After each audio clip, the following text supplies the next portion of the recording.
also great to have Lucian back. Welcome back, Lucian. Yeah, nice to be back. Welcome. The second challenge brings us to one very, again, interesting, funny, and never discussed story around FTX and the initial launch of the Max token, Elrond to MultiversX rebrand. That still hurts, though. Expensive. It is fucking expensive. Anything to add about MultiversX?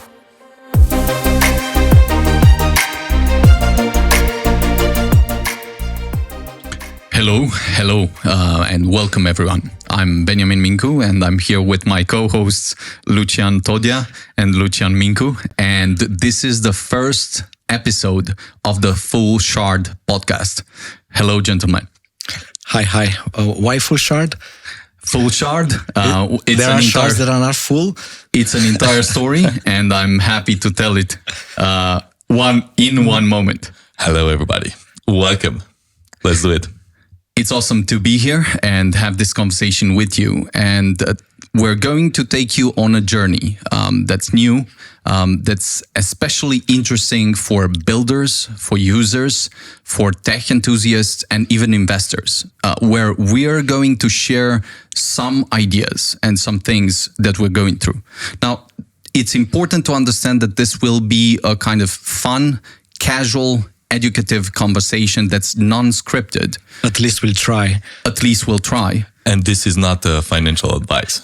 Definitely not financial advice, although we're going to discuss about, let's say, three main categories of ideas. One, we're going to touch on crazy and really cool early moments that we've never discussed before. Either demystifying some of the myths or just building some new myths in the process. Second, we're going to discuss some insights and lessons about interesting and pressing events or news. By the way, this is the first time we are hearing what we're going to talk, because we agreed this is going to be a non-scripted. So 100%. There also be some things that we don't know we're going to talk, I guess. Some surprises. Definitely. And the third point will be about some actionable ideas and insights about playing the game today. Ideas and lessons about what we would tell ourselves if we would start over today. So it's going to be fun, crazy, and ideally with a lot of lessons on things that we've learned along the way and that we're still learning as we move forward. And by the way, one thing that probably we should mention, this is not just one-time podcast. The plan, that is sometimes changing, is to do it not just once, right? Yes. Depending how this first... Yes, we were joking before, every 2 weeks. That's a good joke. It's an inside joke, but this is for the second podcast. Yes. So ideally, if the feedback will be nice and people will love it, at least lie to us. Yes, or at least lie to us that they love it. We'll continue. And the key thing to take away is that this is the coolest tech podcast about startups and Web3 stuff that you've never heard of. Again, sounds good. Yet. Yes, yet, indeed. It's great to have you guys here. Maybe also want to add one thing. It's also great to have Lucian back. Welcome back, Lucian. We're nice to be back here. I always in the back, but nice to be back. Welcome. And I think this also brings us to the serious stuff, which is Lucian, believe it or not, just turned 44 fucking years old. Shit, man. Happy birthday, Lucian. Happy birthday. Thank you very much. May all things come true related to MultiversX. Already did. And I'm going to tell you why. I already managed to live 11 years more than I was planning when I was really young. I think I had like 10 years old or 12 years old or something like that. I said 33. It's a very good age to stop. Yeah, but the reason was one of the first times I realized my father, I think, was 36. And 36 for me at that time was like, this is what it means to be old. I'm never gonna reach 36. Yeah, so I said 33 or something. So I'm already. I have only 2 years. I'm fucked. And maybe just one more thing to add. Also, my birthday is also the same date when I married. So it's a date I cannot forget. And the funny thing is also that this year we are together for 22 years. So now my life being, let's say, not married and being married, now it's half and half. 50-50. 50-50. I mean, the midlife crisis is probably over. Maybe or not. I hope the middle. I didn't reach the middle, but I understand what you want to say. So any lessons or ideas? Like, if there were one thing that you'd share at 44 that was not so obvious at 33 or 22? Well, the thing is, the older you get, the easier is the richer you are. Wiser. That's what I meant. And as long as you don't get into Alzheimer or other stuff, you have a lot of memories. So richer in memories, and at some point you're gonna. The one thing maybe I'm gonna mention is that when you are 20, 30 looks like those people are old or whatever. But the more you have, like 40, it looks like something nice. 40 is the new 30. When you are 50, 50 is the new 40. And then at 60 is the new 30 and something like that. So, it's probably a coping mechanism in us to adapt. But it's good. It's good. But in any case, I think it's great to have you back. And great to see things moving, and especially to have you part of the podcast. I was thinking of actually doing a poll to the people on Twitter and asking whether I should start a podcast alone.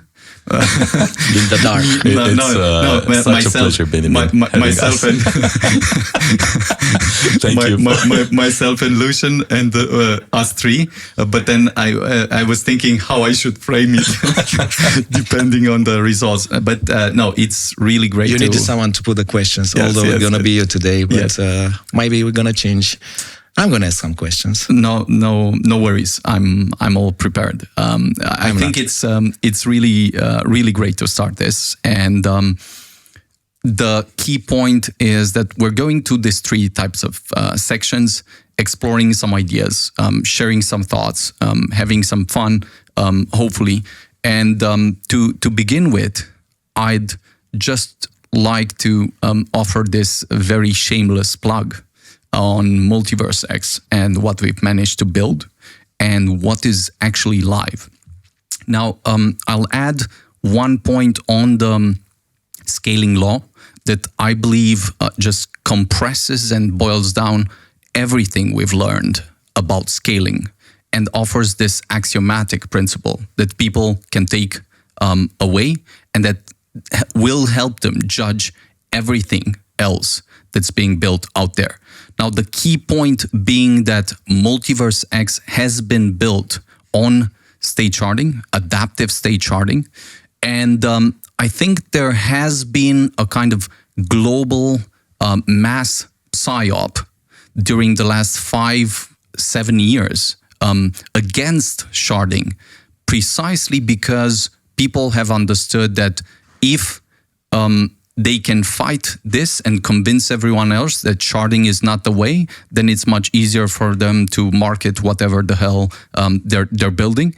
So the key point that I just want to underscore is that everything during the next period will be about underscoring why sharding is crucial and is, in fact, this first principle to which everything boils down, that either opens a completely new world or collapses the world. It's almost like believing in a flat Earth. And discovering heliocentrism. And of course, at first, people, once you propose an idea, will question it, will or you try get burned. will try to fight you and all of that. But the most important part is MultiversX is live. It can process upwards of hundreds of thousands of transactions per second today. It can offer features not only of scalability, but being advanced and extremely secure in a kind of unparalleled way compared to almost everything that exists out there. We're so back. To have this live and ready. I have a few questions to be used. Let me know when. That's really important. I'm almost ready. Yeah, take your time. Take your time. Take your time. I'm trying to conclude the thought. So this we're super proud of, and I think we're still going to go a very long way. But to have this live is absolutely extraordinary. Yeah. One question: is the adaptive sharding live? Not yet. So there's maybe this is a good question. Beniamin would say this is a very good question. Because I remember, the white paper and the first website. Maybe the point would be first defining the adaptive state sharding. Very short. So the part with adaptivity would mean that the network is capable to adapt the different circumstances or different network needs based on some certain thresholds, such as number of nodes, security thresholds, and so forth. So that would mean that the network would be able to reconfigure itself, automatically reconfigure itself, and partition and add more throughput, or optimize for scalability, or optimize for security or other economic incentives. Right. So that would be few of the parts. However, given the network needs until this point, this was not a priority. However, we clearly defined how we can go and achieve that. So if we want to do it, we can do it. Of course, it's not right now a priority. Couple of nights, sleepless nights on that, and no, joking, a bit more than couple of nights, but definitely doable. Nothing. But what I would underscore here is that there's a common misconception with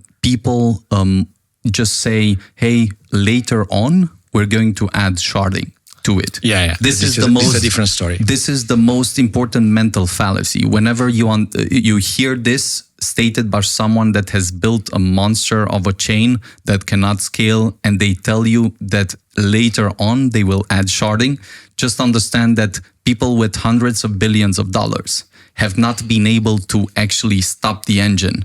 And this is the reason also they try to, let's say, put sharding like in a bad light, or... I would not say that. So I always looked at, for example, Ethereum Foundation or admired at least the part that they always managed to find the funding, regardless of the cycle, the financial or market cycle. They always managed to find the funding for a new narrative. For a new narrative, or continue the funding of smart contract developments, tooling, and all kind of stuff. Now, if you look what it takes to build a smart contract, if you look what it takes to build a L2, with all due respect, it's not something that, or it's almost a lot easier that you don't need to rebuild the entire engine.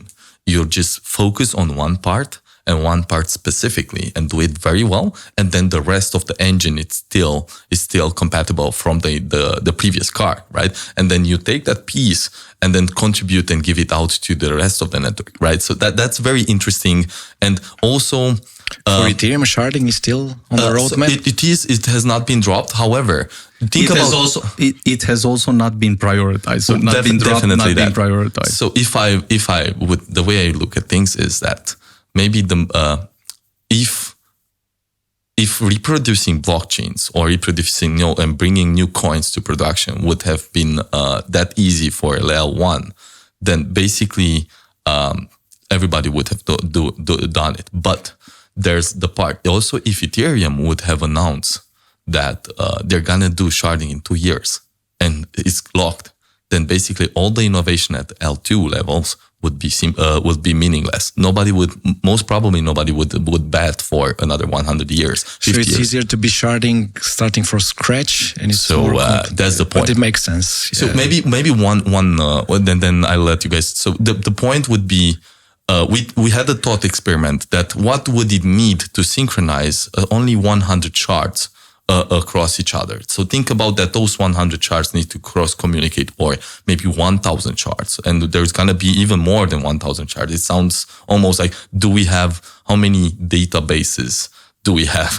And what kind of databases do we run in the world? So assuming that this is kind of a public ledger, a ledger is a database with the different primitives, then how many of those we have in this world, and what would be the computational amount needed to synchronize those database that each run. Is not also the over cross chart communication. So it's not limited to the communication. It is about the throughput necessary to basically broadcast and get and process at least a part of the information to a central point.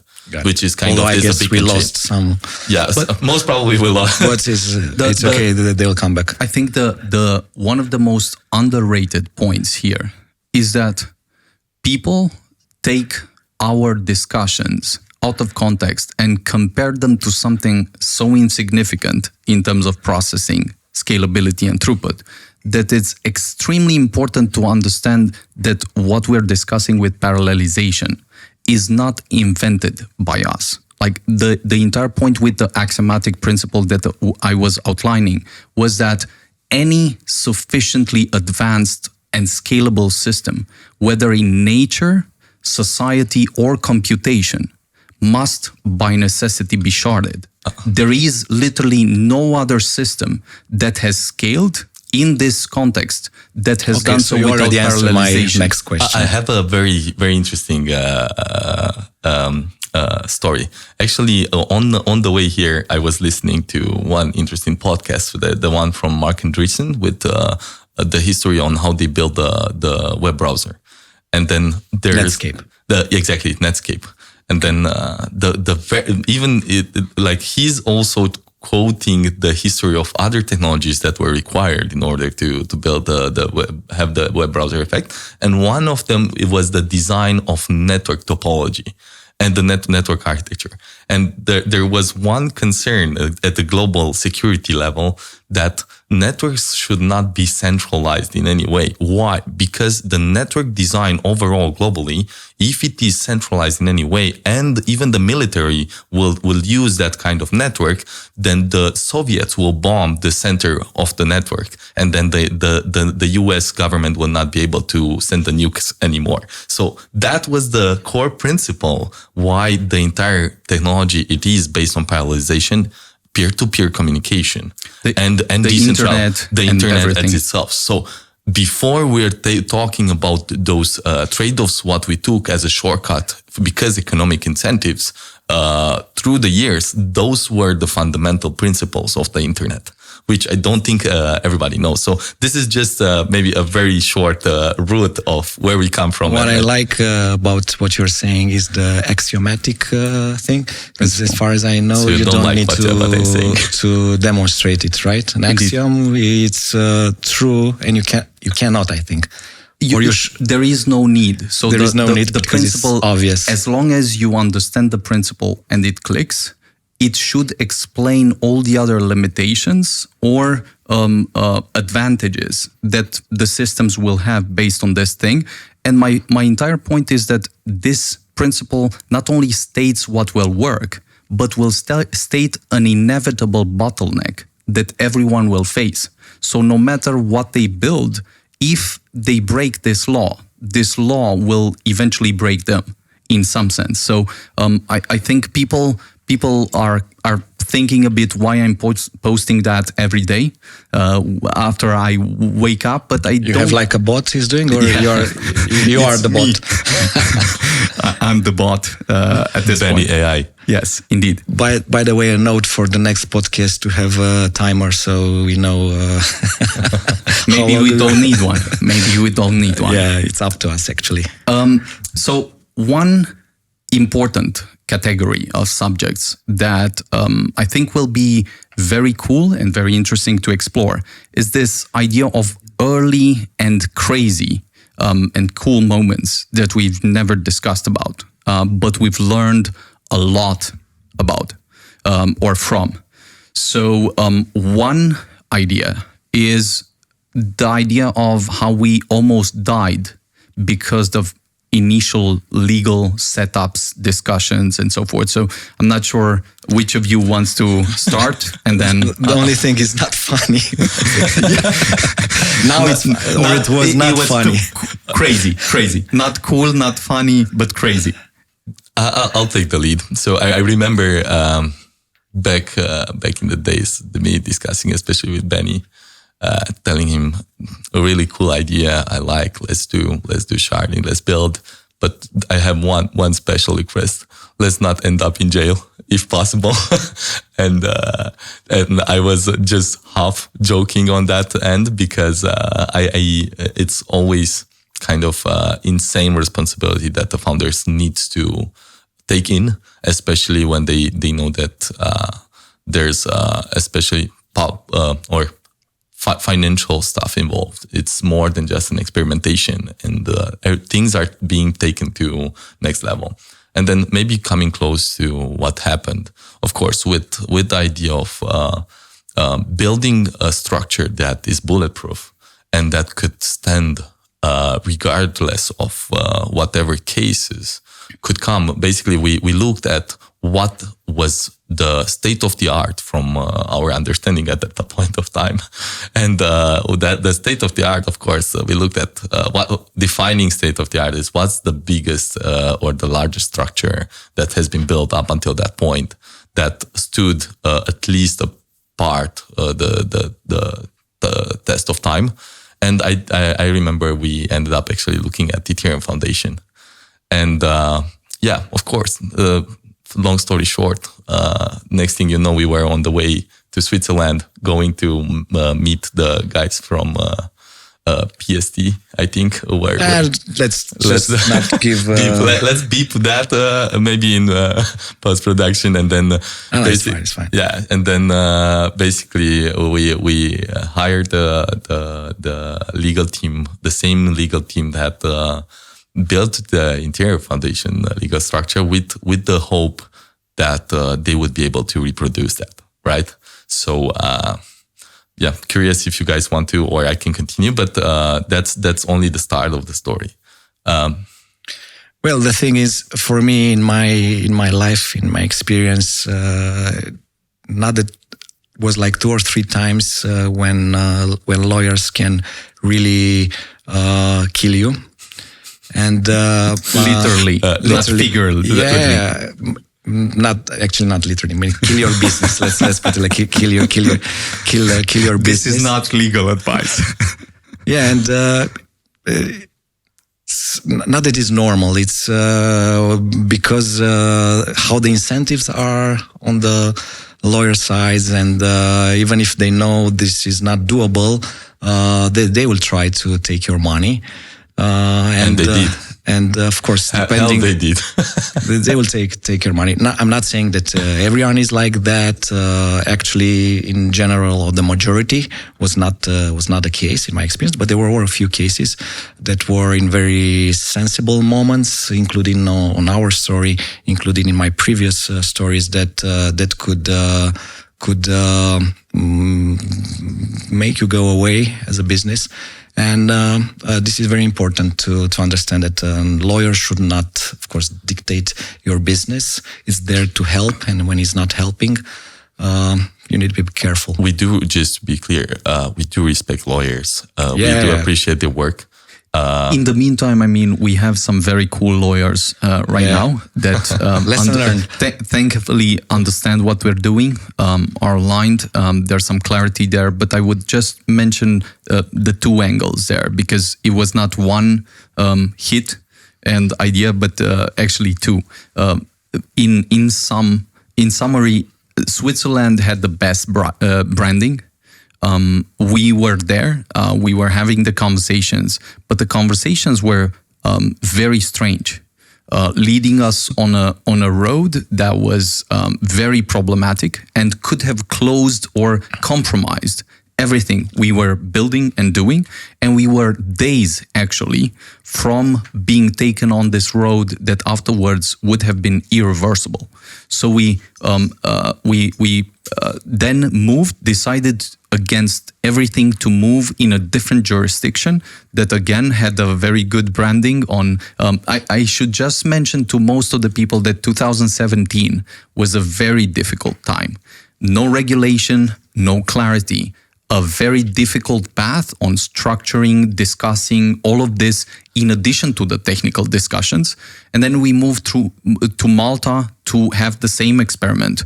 And in Malta, again, the same experience where people were pretending and claiming that something was in place, but then keeping us for 3-6 months in the dark with respect to what was being hidden or not in place, so that at the end of the day, during the last moment, we understood that we had to take some measures of our own, discuss, and then find a very different type of solution. Actually, this is the problem. They knew that we were not going to be able to do what we wanted to do, and we explained them what we wanted to do, and they knew from the beginning that was not doable. I remember maybe to state some numbers. I think $500,000 were at in least one case. In one case, in the Switzerland part was burned prior to raise any kind of fund. I have the superpower to delete memories. That I deleted also the money.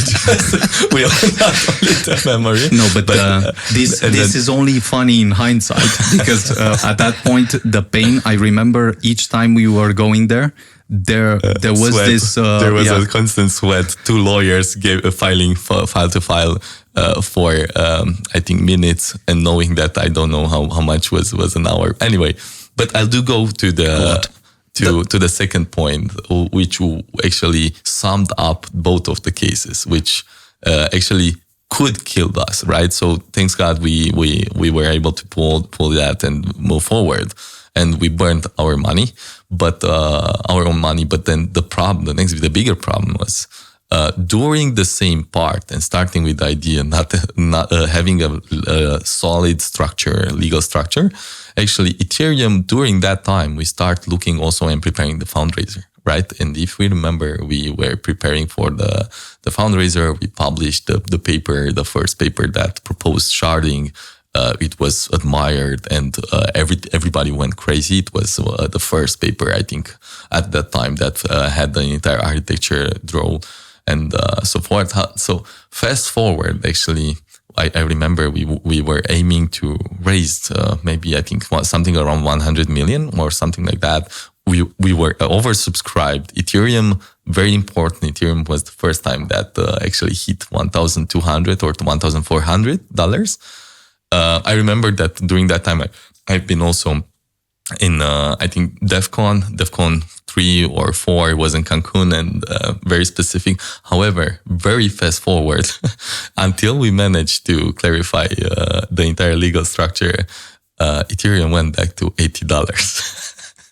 I mean, I remember me trying to reply some of the sales inquiry or the investors that wanted to invest in us.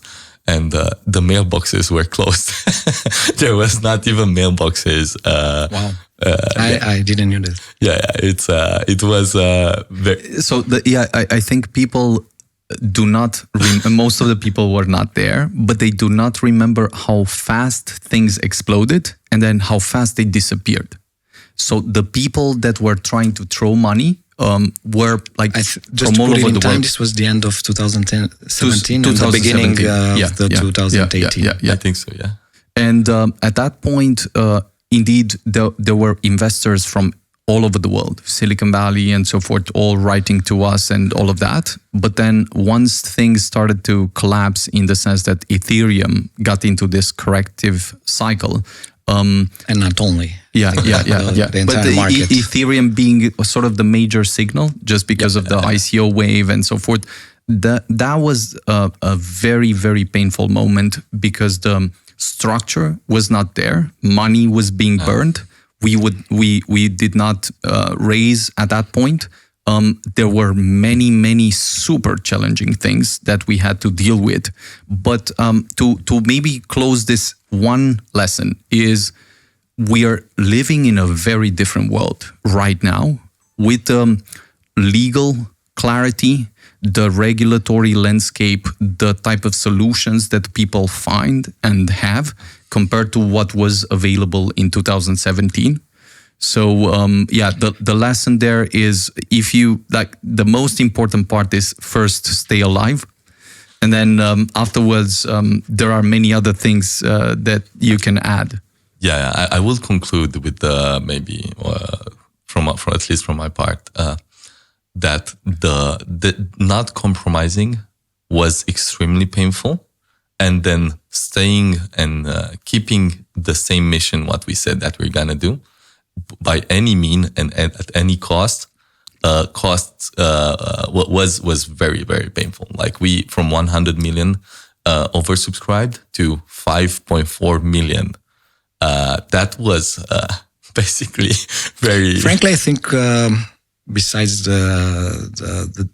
I think having less resources make you more creative. 100%. So and sometimes has many positive aspects. It did. In any case, I just said, so the entire journey, if you manage to survive, you're basically made of... Next level. Yeah.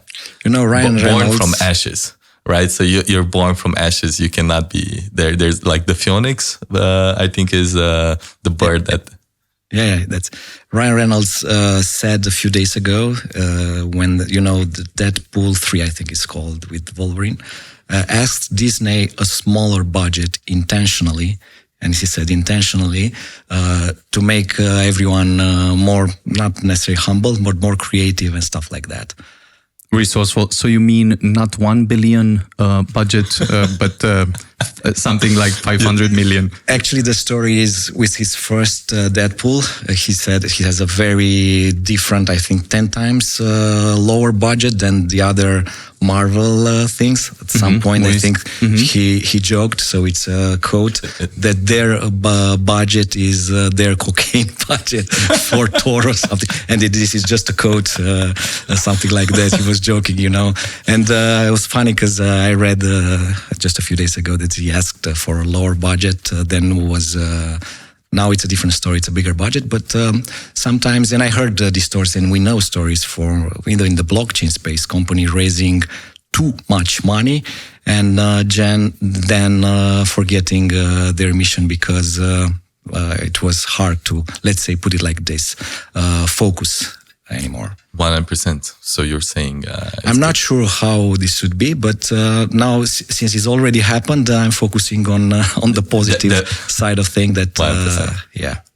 100%. So what I think is interesting is that there's another moment that has been extremely challenging and extremely painful, and we've I think not discussed almost at all about Says a lot about what we find funny. Pain. We sometimes you need to embrace pain and love pain, yes. And when you get used to it, it becomes funny. Indeed. One of these lessons, one of these challenges was the Elrond to MultiversX rebrand. That still hurts, though. And I think very few people, again, have heard the story, understand the story, maybe how challenging the entire process was. So perhaps I'll let you guys just share some thoughts, some ideas on this, and then I'll share some thoughts as well. I'll let Lucian say, because I know he has a stronger opinion, I think, or not. No, so there's two parts. Let me define this. So there's two parts, I think, from my point of view of the story that I used to at least tell to the closer group. And since I've been out at most of the crypto events representing our team, I was kind of forced to be honest and open about it. So there are two parts of the story. One maybe a bit more funny, and one a bit less funny. And I don't know which is which actually. Let's but find out. At least I'll put the structure. So the first part, I think, as far as I remember, we were having before the rebranding, Elrond, Maiar, and Maiar Exchange, Maiar Wallet, and a bunch of products from Lord of the Rings. Pretty much, I think, eight different names were used into various products on our side. And very funny. The most or the crazier part was the community loved the name. Everybody loved Elrond. It also had the meme part in it. It also made, I guess, a bunch of people pretty rich. And that's also comes with a package of maybe, I'm not sure how to say, but love or attachment from the community and so forth. And the next part was, of course, people, because they were loving Elrond, they asked for merch. They ask every day, can we have merch? Where can we buy? I remember. And then, of course, the legal guy said we should not sell Elrond merch without a trademark registered. And of course, next thing you know, we were on the process of incorporating the trademark, I think worldwide, and the process went pretty well, almost everywhere, I guess, but up to one country, which was UK, if I remember. Which I think shortly before the process of registering the Elrond trademark was finished, we received an appeal or a letter from some very special guys. I think Beniamin from other lawyers. Yeah, from other. I'd say from other lawyers.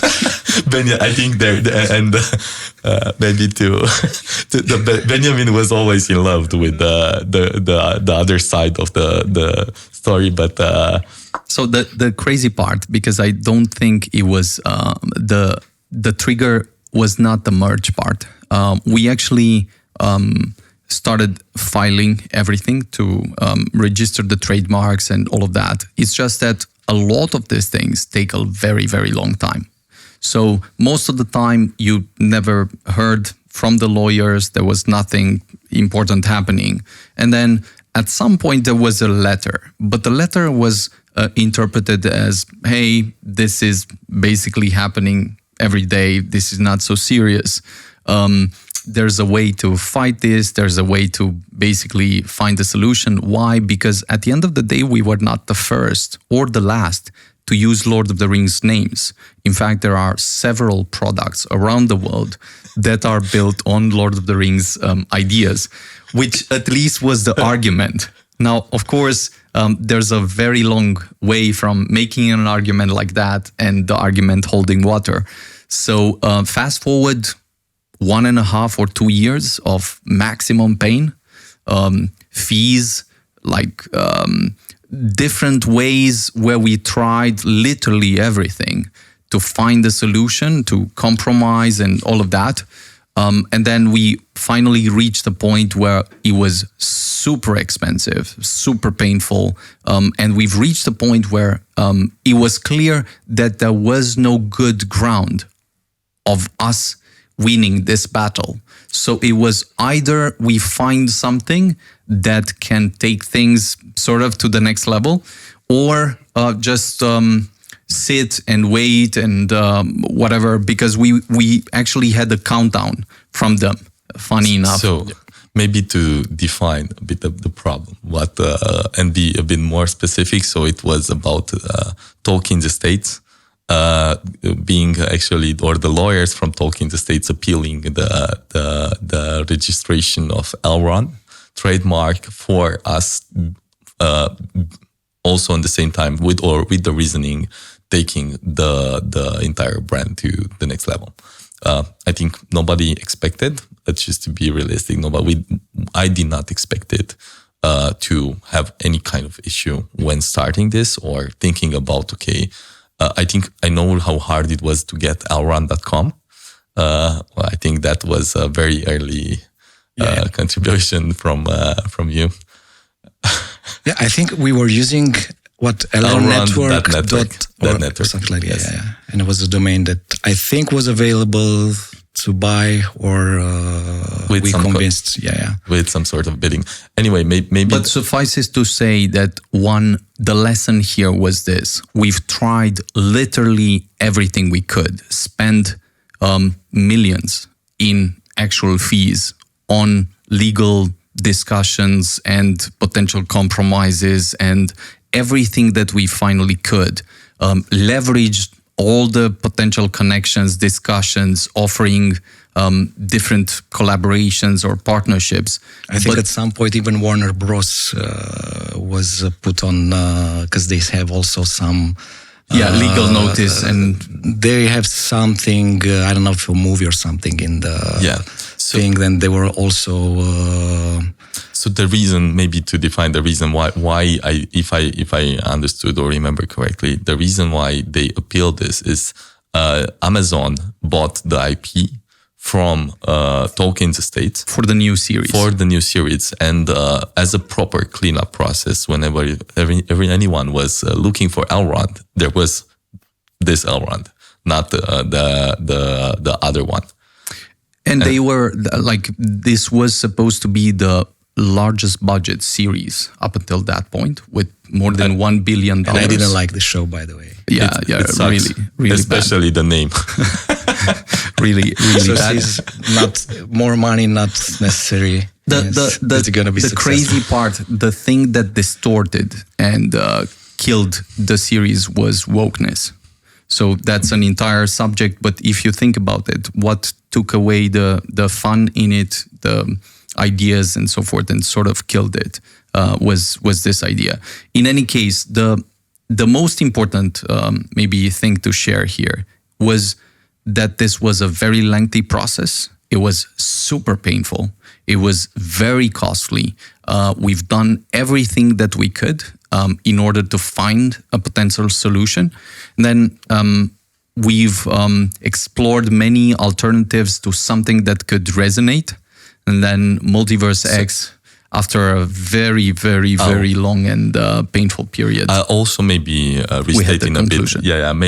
Restate a bit why MultiversX, and just with that should be a closing note to this. But before that, I'll just walk you, or maybe just explain a bit the thought process. We even looked at how Libra actually, and funny enough, the Libra takeover of the name was a Romanian company at that time.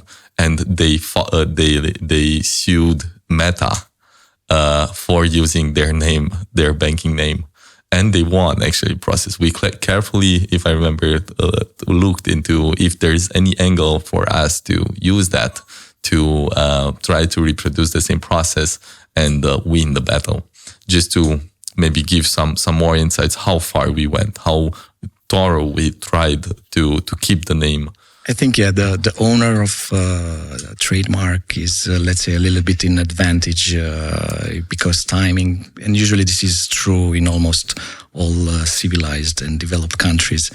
But maybe one thing to add here that I remember is at some point there was one question: is you fight or not?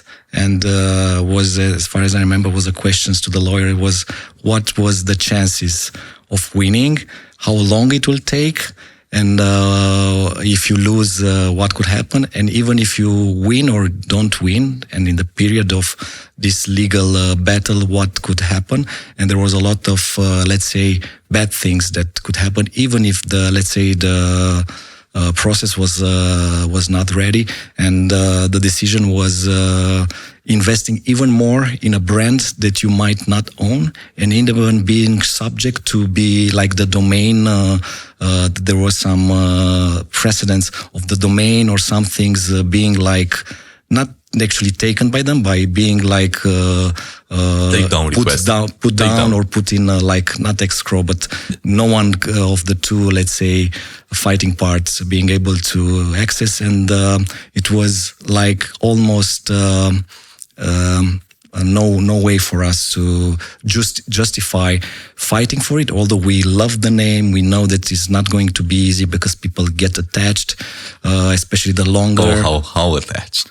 But it was not an easy decision. But it was like there was no other logical or good decision. There's just do the rebranding. Yeah, so there's maybe just to add here, you can, as a small company, as a startup, you can either decide what your future should be or want to look like. Do you want to spend most of your time in trials and lawsuits and hanging out with lawyers? Or do you want to hang out with a bunch of nerds, really cool ones, and build the future of technology? So in this case, it was an agreement that there is only one path forward. And maybe there's going to be another rebranding. So this is the answer to the why question. Why the rebranding? Yeah. Since you guys followed us. Yeah, everything at its own time. The thing is, I take the opportunity. Yeah. Thanks for that introduction. With that, I'm about to announce the new brand. No, but maybe let's go to the second part, and this was the mechanics, maybe the challenge, and then also what was the opportunity at that point of time that I don't think it was quite obvious for everybody, and not everybody that listened to us today have followed and knew the entire stories ever since. No, so maybe to add a kind of conclusion on MultiversX, some ideas and insights, and then perhaps also going to a kind of next subject, because I think we have quite a few subjects and ideas. The key point was that this introduced a huge challenge for us, precisely because of how much the brand had acquired in love from the community, and how much love there was both inside the team and outside, and all of that. And we did not want to even consider that we had to make the change. But at the end of the day, once you have to make a change and there's clarity that there is no way back, then you literally have to jump. There's no there's no point in wasting any second rethinking or overthinking something. And at that point, we started searching our soul in some sense to look at the future, find a concept, a term that could compress the idea of how large technology could be, how many ramifications it could have, how many use cases, directions and impact it could have at the same time. And we felt like this idea of a multiverse, which is this essence of quantum mechanics, which in hindsight is super funny because it's super complex, super tricky to understand, and so forth. And people usually link this to the metaverse, like 90% of the time. Most of the people do not think of quantum physics or quantum mechanics, but the essence of idea is that there is not one stream of time that is unfolding, but there are multiple streams of time at the same time. And we ourselves are the one choosing the one that has the largest impact.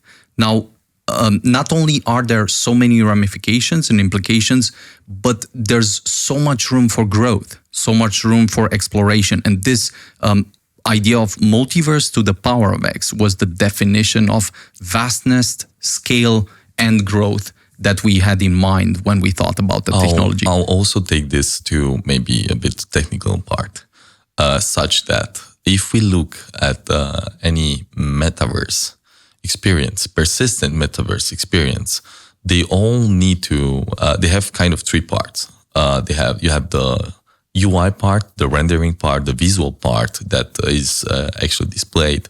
Then you have the networking part, which is the intercommunication between the players, the objects, and so forth, or the machines. And then you have the storage.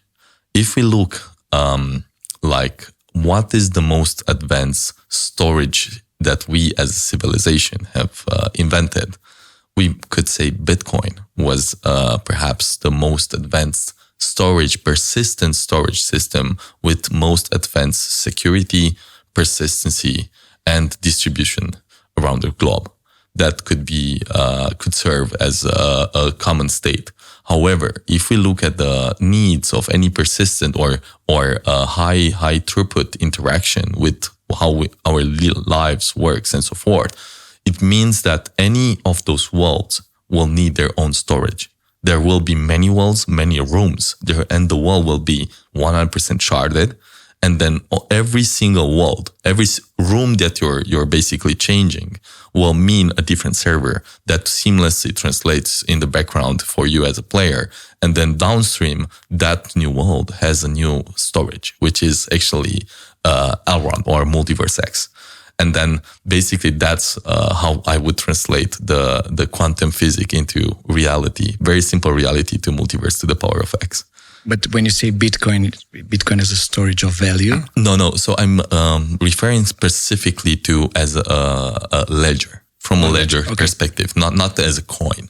Okay. You can still write NFTs, which is basically hated by everybody and is ruining the Bitcoin network. However, you can still do that, right? So I was just... But it's expensive. It is fucking expensive. Anything to add about MultiversX? The rebranding or the rebranding part? Yes. Just the essence of the new brand, maybe, to close that thought and then move to the next one. As I said, we had to do that.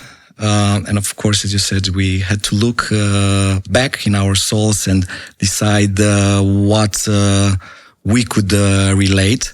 And any rebranding is very, very difficult, especially when you are forced somehow by external factors. Because probably in a different context, when you do a rebranding because you changed or you found something that is different, or the company is growing, or what you're doing, and then it feels like you need to change the brand because you changed. Probably it's because it becomes more natural. It's easier. For us was, as I said, a little bit forced by some factors that were not our own control. And then the most painful part is selling, let's say, this new story, new name, things to the existing community.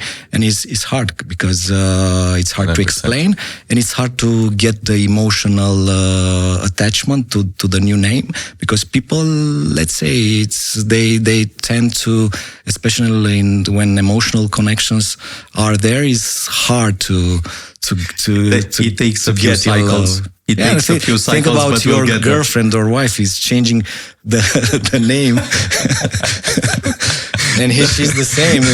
Maybe it's not that easy to love the new name. But I reject the analogy.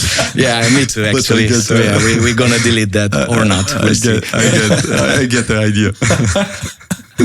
Very visual, very plastic. In any case, I think we've done the best we could.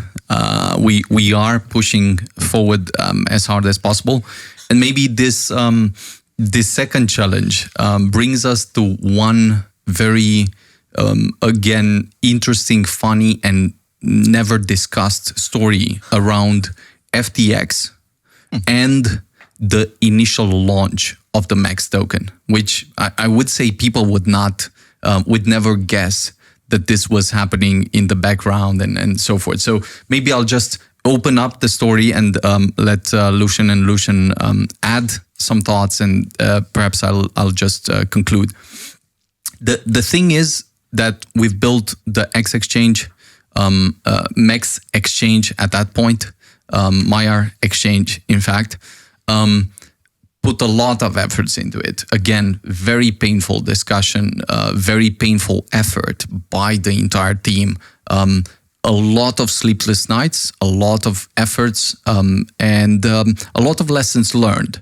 But as things were close to launch, of course, this made a huge noise because of how interesting the initial launch was, how lucrative it was, how big of an opportunity for super large whales. And so at that point, the launch came, everyone was there. Sort of, we've seen the news reach the outer space of the crypto environment. But then we discovered some really interesting things as things during the immediate days after the launch. And maybe I'll let you and then Lucian to add. Just I have a joke. The community is thinking that Lucian is still selling Max. Still. You need to start. Yeah, I understand. Still. No, but the FTX guys. Sure. It's a joke. It's a joke. It's why it's not good, but it's a. Sure. Maybe do you want or should I? Maybe I'll let you. Sure. So I'll start defining that prior to the launch. I think maybe it would be good to build a bit or give a bit more context how the economics around it were designed and what was the experiment and how it has. And what happened actually? Yeah, exactly. I'll let you, Lucian. Maybe. Actually, we learned a new definition of the word farming. You know that farming for decentralized exchanges is usually a good thing. But we learned, as I said, the new definition of farming is when someone is farming, let's say, a protocol, or in this case, a decentralized exchange, by actually taking all those usually crazy rewards or very big incentives, but using those not necessarily against you, but hurting you. And this is something that we discovered I think in the first, days or something like that, that someone with a lot of, let's put it like power, money, was coming on the exchange. But then the beginning seems like a very good thing, but then we learned that for example, those rewards, that was, I think, at the beginning, very high rewards in Max. They were taking that Max, selling against e-gold, and then that e-gold was also sold. So created, let's say... the largest selling pressure, literally. A lot of pressure, including on the Max and e-gold.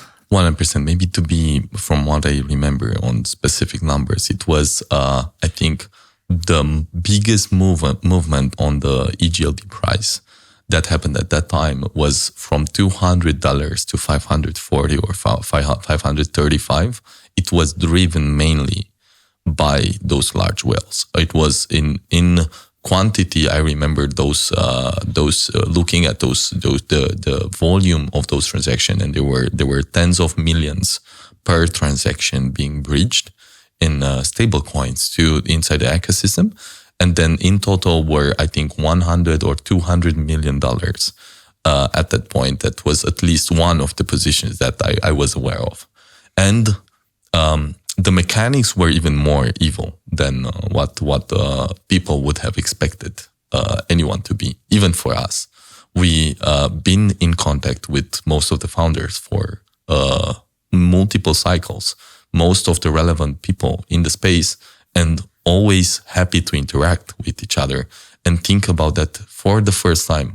A startup, an ecosystem is being recognized. First, you can just be happy about it. Say, finally, it's happening. Those big investors that the community is awaiting are coming. And next thing you know, those guys did double the position in a very short time. I think a matter of weeks at most. They managed to gain upon another position. So they first entered to be, again, on some details. They came with stablecoins, acquired e-gold, EGLD for, I think, a couple of hundreds of millions of dollars, doubled the position by farming it with Max. And then with that position, the Max position has been sold and liquidated against e-gold first. That was the first move. And the second move was a short deposited. So they first opened a short with the first half after they doubled the entire amount. They opened the short with 200 million, or maybe more, maybe less. That's at least some numbers that I've seen. And then with another part, they liquidated on spot 200 million. So if you think that anyone can be more cold-blooded, that's I think So maybe the thing here is that one, we put literally again everything we had in terms of energy, resources, building this, shipping it to the community, inviting everyone to be part of it and use it. But then we also learned this lesson that things are not as simple and as positive as everyone literally wants, and that incentives drive some people to behave in ways that you would never expect. Like there's one thing it's one thing for someone to farm you for tens or hundreds of million, and another thing to use that money very intentionally to bring everything down, profit as much as possible, and so forth. So without sitting too much on it, knowing that FTX had this type of background, this type of intention, this type of interaction with several ecosystems just tells you a bit more of what type of people they were and how they were playing the game. So just for clarity, I remember, I think at Proof of Talk, I was discussing with the guys from Avalanche, or I think Amin was mentioning in one of his podcasts as well. They got farmed as well, very, very properly, I would say. And then also there was one, like hanging out in the Web3 space with other founders and so forth, people start asking some feedback. Hey, what's your opinion about FTX, Binance, and so forth? And from where I come from, people try and do good stuff. They help each other, and there's a reputation for people being helpful with other founders and so forth. For those guys, I never heard any of my friends ever mentioning their name, or at least in a positive way.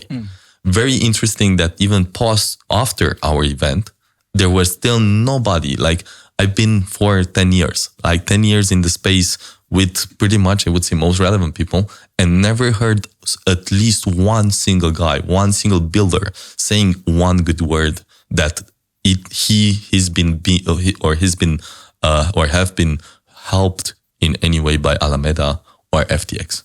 So there's besides just the negativity, I do believe that the reputation is more than just a metric or something that in the space needs.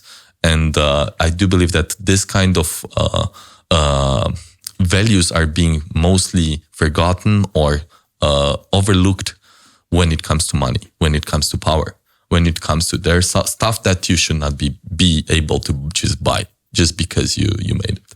And I mean the kind of behavior that they had was only a question of time until it would explode. In hindsight, it really is a kind of big red flag after a big red flag and another big red flag. If you ask around, most of the people had, in fact, this type of experience with them, where it was borderline red flag, but they could not claim anything because these other guys would fight them, short them, and just break them on the market.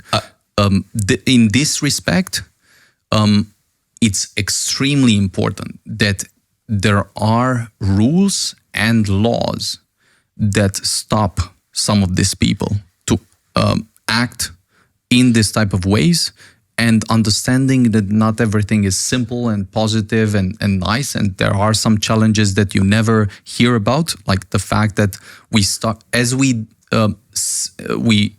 that this was happening, we had to immediately pause some things, redesign the economics, and make sure that these guys could not get away to actually kill everything we had, because if they could, they would literally take everything, kill everything, and not look back, like without any remorse at all. 100%. So there's always a funny story, I think, here or I'm not sure how funny it is though, but actually you're after years of work and sweat and sleepless nights, pulling and executing something, you're finally ready to show like a trophy. Hey, here's the most advanced whatever. And then the other guy just takes it and smash it on the floor and smash it with cold blood and high speed. This is actually what happened. However, I'll close maybe this and into a more positive note. During ECT, I went and had the opportunity. ECT, what's that? ECC, Ethereum Community Conference. It's a French event being held this time. Was in Brussels because of the Olympics. French, from what I heard, are very happy for the Olympics being quite the opposite. Okay. Yeah, really a mess in there. However, moving forward, I went out with the guys from Binance, and I will restate this compared to FTX, how helpful Binance and thoughtful and how serious they were whenever we interacted with them. And there is, from my point of view as a founder, no discussion that they should ever be put into the same sentence. Those were the first one were really criminals and with bad intentions, and the other ones were helpful and thoughtful. And then also, funny enough, I had the discussion about like we had 2 hours, we had time for a dinner, and then I asked them. Compared to the story, how it started with the FTX, those guys still hold every EGLD they ever bought and supported first, and then also ask them if it would be to ask again, what's the reason, like what's the rule number one, what they looked at us back in 2017 when they considered, and what is nowadays, and if it's still the same, and if it can bring me through their thought process, because we are also trying to build a different kind of founders, different kind of communities, and very, very, very interesting. He said that more than any kind of idea, anything that you think it's about founders. It is about people and their correctness and fairness, and prove that they can prove that any claim that they ever made is not a lie. Whenever they find a lie into the claims, they drop the case. And this was the very first principle that CZ at that time was betting, because of course you can still have, like, if you boil it down, you can have the best product in the world, but if you cannot stay strong enough and you compromise with the idea before delivering everything, then everything is in vain, right? So yeah, very, very, very positive. I would say I will close with this one. Sure. And I'm very thankful for those that the world is not being ran only by this kind of people. Also, one thing to add is this is when you build open protocols or like an exchange, there are always, it's built in how these systems works that will attract let's say people that want to make easy money, and you always have to consider that you need ways to prevent those things, even from a technical point of view, or from a, let's say, economical point of view. And it's something that you need to take into consideration, and this is why it's very hard to build this kind of systems. It's not that easy as with a centralized system where you can change things easier, and you have let's say a different kind of control.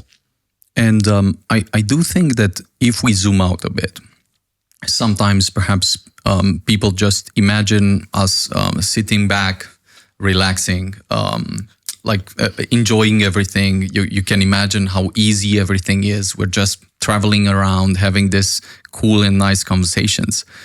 Whereas in reality, most of the time, most of the days, most of the nights were about different fights like this, that where some of them never looked like the thing that would kill you initially. Like you would never say that this kind of conversation with the lawyers in Switzerland or in Malta was the thing that was going to define your life and everything you were going to do. You also did not say that the thing initially with the guys threatening on the trademarks was the thing that we would spend years in a fight, in a discussion and so forth. You also did not say that the FTX guys were going to come in and actually try to kill you, literally cold-blooded, try to take everything and move in a direction where if they could, they would have stolen everything and move in a direction where zero energy spent on what was happening in the ecosystem contributing to that. So I would say that sharing this kind of very difficult experiences sheds some light on the type of life that generally founders have. And this is just a few. Glimpse. You know, a glimpse. You know the dog. We still tend to have in the engineering, especially, but not only the meme with the dog. It's all fine, drinking his cup of coffee or tea, and then the entire room is on fire. This is pretty much the default. A lot of lessons like that, and somehow the entire thing is always, if you survive and can reinvent yourself and can learn fast enough, you'll always find the next step. You'll always move to the next step. It's not guaranteed in any way, and you can die if you're not aware and not careful, but to be alive and to tell the stories from this part of, let's say, life looks just very, very different and very interesting. Definitely. I would say just one thing there, one funny experience, how I found out what are the most asked questions that should be answered to our community. And there was one guy on Reddit, literally smart guy. I looked, I kind of looked a bit into his profile. He seemed like to be an engineer, working outside the country, working at a very good company, and also working into some 3D rendering stuff, which seems to be very intelligent guy. So I would have said, this, given that he's an engineer, he could, everything what he has to say, if we would have looked at the GitHub as an engineer, you cannot under or oversee that or not appreciate. Just ignore in any sense. So I said, there's definitely something more. I'll reach out to this guy. I know, I assume it was midnight, I think 12 o'clock or 1 o'clock in the morning. The post was just fresh on Reddit. It was one of the most upvoted on the country level. But like a literally hated story about a twisted angle and so forth. And I said, hey, I'm sure that this guy doesn't mean it like that. He has maybe another problem. Let me just reach out and then have a chat. And funny enough, he mentioned a bunch of those stuff. Yeah, but why are you not telling this stuff? And as a founder, this stuff being like the rebranding, the rebranding and the stories like this. And as a founder, my thesis was always not speaking badly about someone else will help you ever. We don't do that. We actually take it on our own. Most of the stuff, just swallow it, and then just say as little until everything is clear, and then have the hope bring the light out and be able to, as Beniamin mentioned, how we solved at best of our power at that point of time. But funny enough, the guy also ended up, we concluded that he's going to send a CV to us and come in my engineering or in our engineering team. He said crazy that he's going to change the entire article into the most powerful one about MultiversX and Elrond, and nice. That we should do this by default. And I think maybe to clarify, he essentially wrote the most nasty piece on Elrond and MultiversX possible. It got upvoted. Everyone was like almost using this idea that is German, having a kind of Schadenfreude moment. Just you're super happy that everything burns down.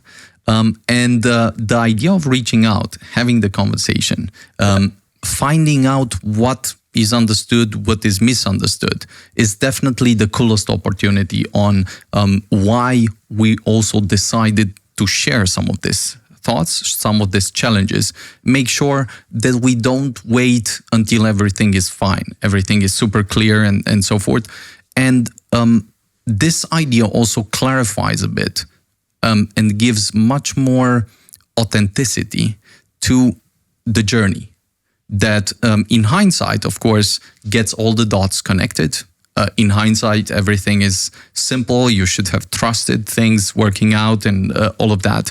But in reality, you wake up, the brick hits you in the head, then you have to react, then you have to find some solutions, then the market changes and shifts and so forth. And I think this idea, this section of taking some of the early lessons, moments and so forth, and sharing both the challenges, but then also some of the lessons, will continue to share ideas around. And there are many other lessons, many other challenges, many other even mistakes that we've done in the process of trying to explore new paths, build new things, and even with the early architecture. It's very simple, and with this we'll probably jump to the next section. It's very simple We should do a disclaimer before jumping, that if you want to apply to MultiversX, don't... this is not the way to apply. Definitely. No, but you can get already. You can get our attention. But if you love technology, on the other hand, if you love challenges, if you understand that this is the normal path, in fact, to building anything, and you want this type of exploration in a completely new field, then definitely say hi, and we'd love to hear from you. Now, maybe a next section that we've discussed about, and we'll have another 2 sections to cover for everyone here. One is about some of the, let's say, biggest 3 interesting news in Web3, in technology, in AI. We'll cover this section every time, and do send us some notes, some ideas on things you want covered. We'll cover them. And then the last point will be, the last section will be around lessons and actionable insights that we would give as advice to ourselves first, and then maybe some paths that we never explored, and some fun things that we've looked at, we've learned from, and so forth. So taking the 3 most important news, and perhaps just framing this and sharing some thoughts. By far, the biggest high impact news that is out there, I believe, is that Trump is very, very likely to win the election. But not only that, he's riding the blockchain and crypto wave like there's no tomorrow. There's no one better to actually ride the wave, to play the game, and also to literally fire all the other sometimes incompetent people that were intentionally stopping the game, intentionally crippling the companies, intentionally putting some people, founders in prison and so forth. And I'll just maybe mention a few of the ideas that he has shared, just to have them clear in mind, and perhaps we'll comment a bit on that and why I do believe this may be the biggest tipping point moment for the entire space, perhaps even bigger than the ETF. Just because this guy is so ambitious and crazy when he puts his mind to it, that he will not stop until he makes this mainstream, implemented in different parts of the economy. And for that, I will always respect the person. Just taking a subject and driving it with extraordinary efficiency. So I'll just mention a few of the points that were shared at the Bitcoin conference in Nashville, and then you'll be free to fire Gary Gensler. Yeah. So that was the Finally. first point. The first point was very interesting. He made this comment that on his first day in office, he will fire Gary Gensler and appoint a new SEC chair. And once he said this, everybody erupted in applause, in great energy that was just being shared there. And he was like, he thought he had something there, but did not think it was such a big relief for the entire community. So he repeated this several times. People were already excited. Got the message. Yeah. Back. He could have stopped right there, and I think everyone would have been very, very happy. Second, create a U.S. government strategic national Bitcoin stockpile if elected. I cannot underscore what this means for national security and even for other governments to just think about what this actually means. Third, the US government will keep 100% of Bitcoin it owns up until that point, not selling any type of Bitcoin further. There were maybe just sorry to interrupt. There were a lot of memes with cats looking at laptops and so forth. Comments that German government looking at the Bitcoin price after they sold. I'm not sure if you know that they actually the last few days. Actually the dump was originated, or at least it was said that the German government liquidated a couple of thousands of Bitcoins. I'm not sure. The empty gogs. For the empty gogs. From the empty gogs hack. I'll continue with just the points, and then I'll let you, just because I think the nominee for a US president stating all this out loud, when we started in 2017, everything was considered ludicrous. Like, you would not see many of these things come to life. And now him stating this, so after the US government stating that the US government will keep 100% of the Bitcoin it owns, he then went and said that Bitcoin is going to go to the moon. He then said that people should never sell their Bitcoin, that Bitcoin will one day probably surpass the market cap of gold. He reaffirmed his pledge to potentially commute Ross Ulbricht sentence, so consider it changing it or whatever. Who is this guy? The Silk Road founder. Okay. There will never be, he mentioned, there will never be a CBDC while I am president in the United States. Bitcoin, and this is good. This is almost part of the Bitcoin strategy. Okay. Bitcoin and crypto will skyrocket like never before if he's elected president. Bitcoin is not threatening the dollar. The current US government is threatening the dollar. That's a very interesting statement coming from this guy. The United States will be the crypto capital of the planet. And the Bitcoin superpower of the world. Bitcoin stands for freedom, sovereignty, and independence from government coercion and control. I pledge to the Bitcoin community that the day I take the oath in the office, Joe Biden and Kamala Harris anti-crypto crusade will be over. So I'll stop and just mention that to state all of this just live as a potential president is unprecedented and just gives you an idea of the window of time until the crypto space goes to a potential next level of adoption. Of course, there are many implications, many other variables to consider, but it's a really great time to be alive and see something like this coming to fruition. And for this, like, biggest respect for Trump. I mean, he can go in many directions and do a lot of things that will surprise people. but it takes big balls to This actually is a good surprise. To make this type of statements. Yeah, maybe we can mount also the video in the pod. I would love to hear. I like that Bitcoin. The way he's actually doing it is quite authentic, and the charisma.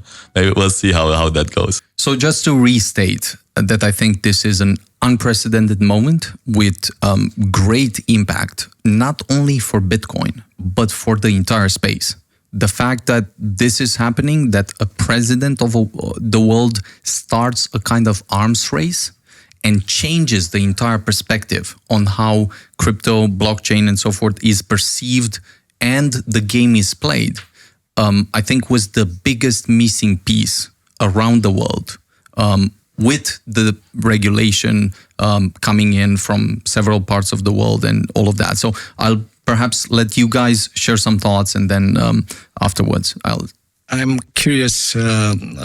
So on one side, I'm relieved that it seems that Trump is also listening to other people, and I'm saying that because I think I'm not wrong, that initially he was not pro crypto, or at least there were some statements, as far as I know.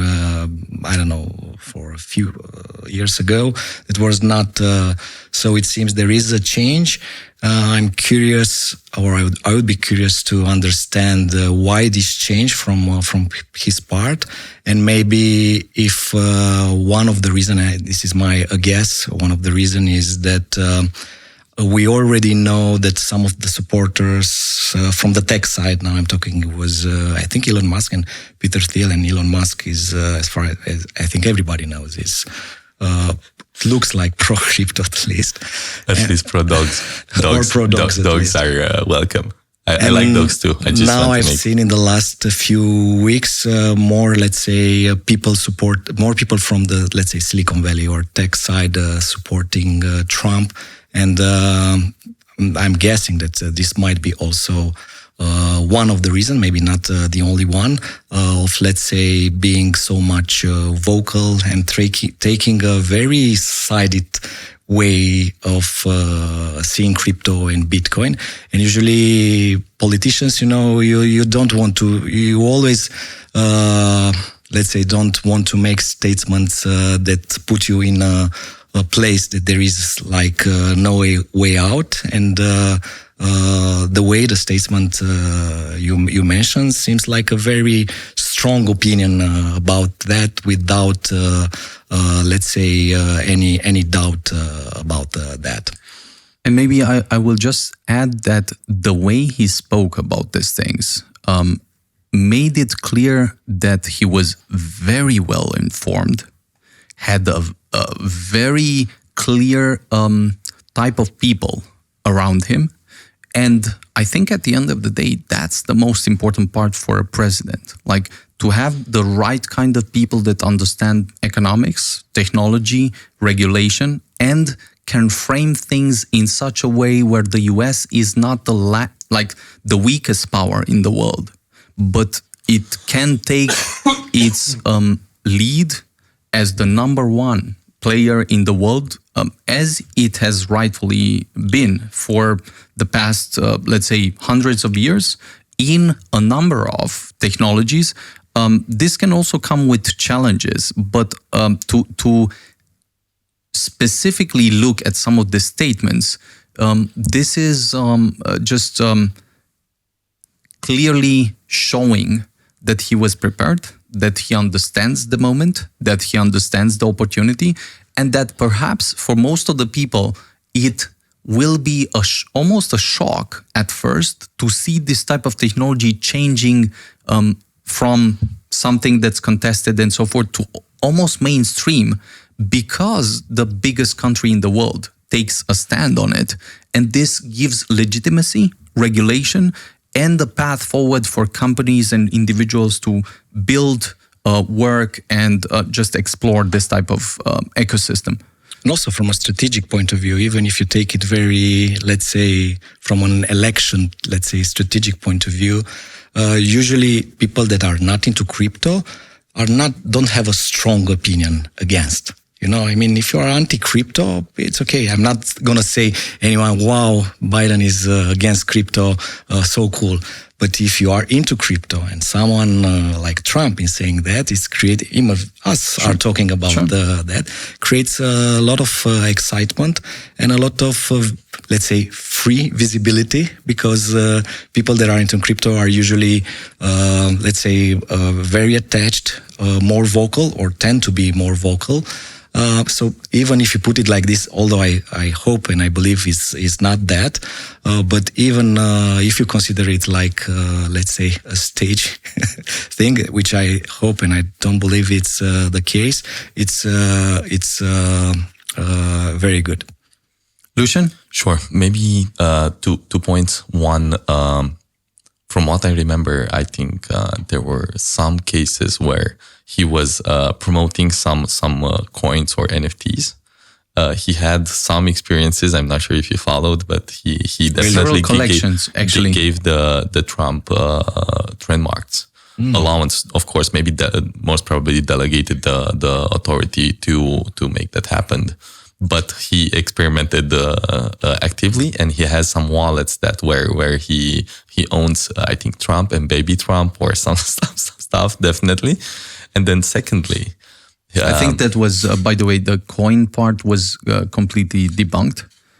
That it was not linked to him or anyone. It doesn't matter if it was at some point, but there was a clear statement that it's not. Okay, so but still there were some fake stuff, news. Fake news. But NFTs, he had several. Some at both one, him at and least. his wife. Yeah, at one point prior to the campaign, I remember that happened clearly. And then the second part, very interesting, is he was asked during one of the interviews or podcasts that I've listened, what is his plan on solving the deficit of the U.S. country, and the problem or the resolution that he said is not. The problem is not the spending. The main problem is that we don't have enough clearance and clarity and incentives to fund enough new technology that will bring enough growth in this country. Then we are spending.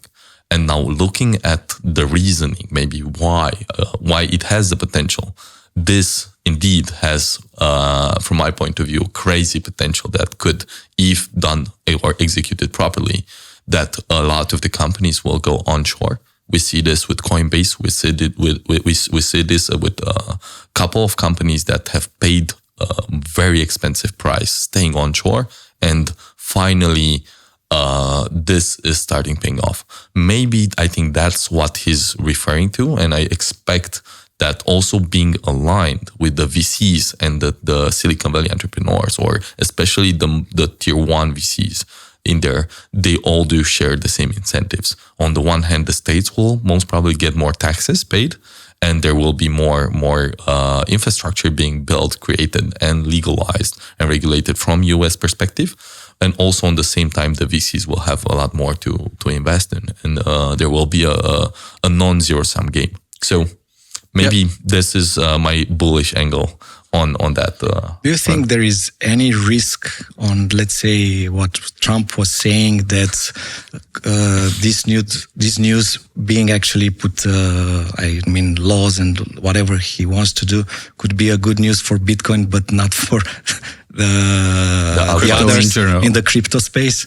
No, I thought about that, but the reality is that the cycles were always started by Bitcoin exploding and then capital rotating, spilling over to some of the other projects and so forth, because at the end of the day, it's all a matter of growth indeed.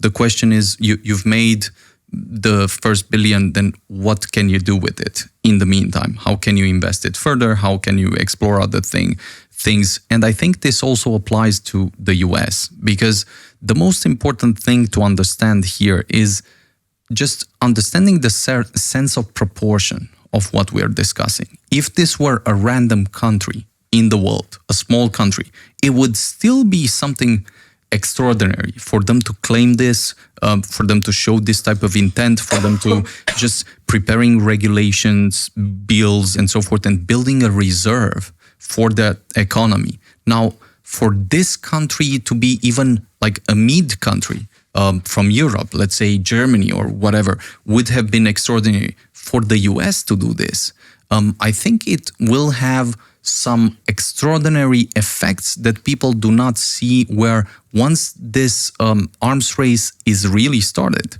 people will see a kind of pricing in arbitrage opportunity for the biggest funds, for the startups, for the builders, where the US will rightfully become the sort of capital of crypto and so forth. So I do think there are risks. There will be risks. Whatever is being done, there are risks. But I mean, I did not expect this to be so positive and so intentional. And I have big respect for anyone who would have done something like that. And big respect for Trump. What is your prediction of Bitcoin price in 2030? I mean, that's a very wild. I have one. Yeah. That's a very wild guess, but I would say it will. I think it's safe to predict something like that without. I would say it's very safe to predict something in the orders of millions. Your own prediction without. Order of millions of dollars. I know they think, predicting is the best way to look stupid. Yes. Especially stuff like that. But it's like a bet. And But, what do you think? Just what's your prediction for 2030? It's not my prediction. Is something I've seen. It's a prediction, but not mine. I've seen. I think I don't remember the name. It's that lady. Michael Saylor. Kate Wood. Katie Wood from ARK Invest. ARK Invest. And she was saying that the thesis they do things on the crypto space. Starts from the fact that they expect Bitcoin in 2030 to be $1 million. Mm-hmm. I respect that. If you are in crypto space, I don't know, it gives some kind of, it doesn't mean it will be necessary like this, but it could make things easier when you see things through having this in mind. Of course, Bitcoin is not everything, but as you said, is let's say it will spill over signaling and stuff like that to all the other things that are being built, and that's very, very important and very interesting. Because we always say zoom out, we are early, all those stuff. But for me, at least, was making things, making some kind of decisions a lot clearer and easier. Because when you start, and somehow you have to believe, or at least think that this is, let's say, plausible. Sure. It makes things a little bit easier. Let's maybe tackle two other subjects. In this respect, one very interesting point that should be tackled is one of the biggest use cases of the blockchain space, which is stablecoins. And there are many explorations, but also some big and resounding successes in the world at this point. What do you think about stablecoins? How promising? How much can they further grow generally? And then especially Europe. Do you see a stablecoin emerging in Europe and making some waves? Do you want, Lucian? I can start, sure, if you want. I have a very, let's say, mixed view. Not necessarily contrarian, but mixed view, even with yourself, with myself, in the sense that you can put it like this: stable coins are, let's say, not something evil, something that you need to have. It's like a bridge between these two worlds. I don't think stable coin as a use case is, let's say, the biggest promise of the blockchain.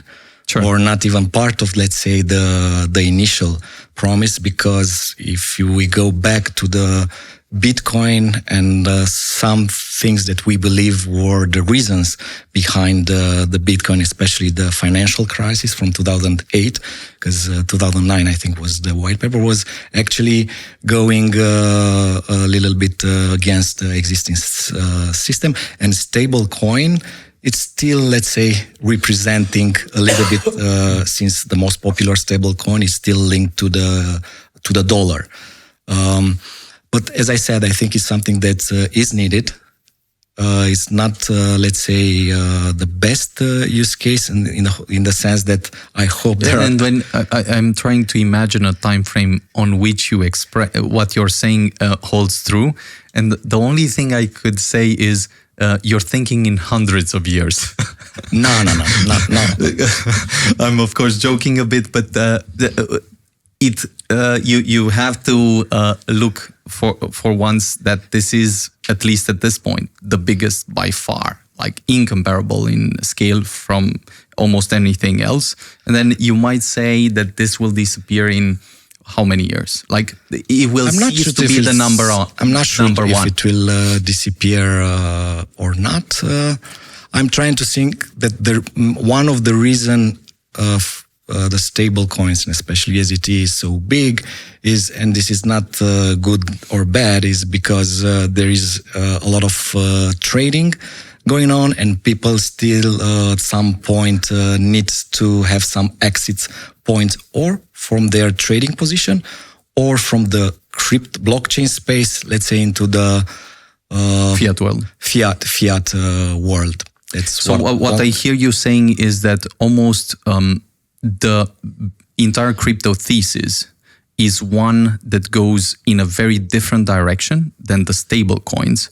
And to the extent that that works, that's the most, let's say, that's bearish on stable coins. Almost it's inverse proportional, such that if stable coins work, they work in the scenario where things are not hyper bullish, where there's not a good promising future for this technology to work really well, being adopted and so forth. And people are mainly focused on trading, like side things rather than the main thing they're building. I don't think that for blockchain to be successful means that the stable coins need to not be successful. I believe that probably the stable coins as a, let's say, market size will grow.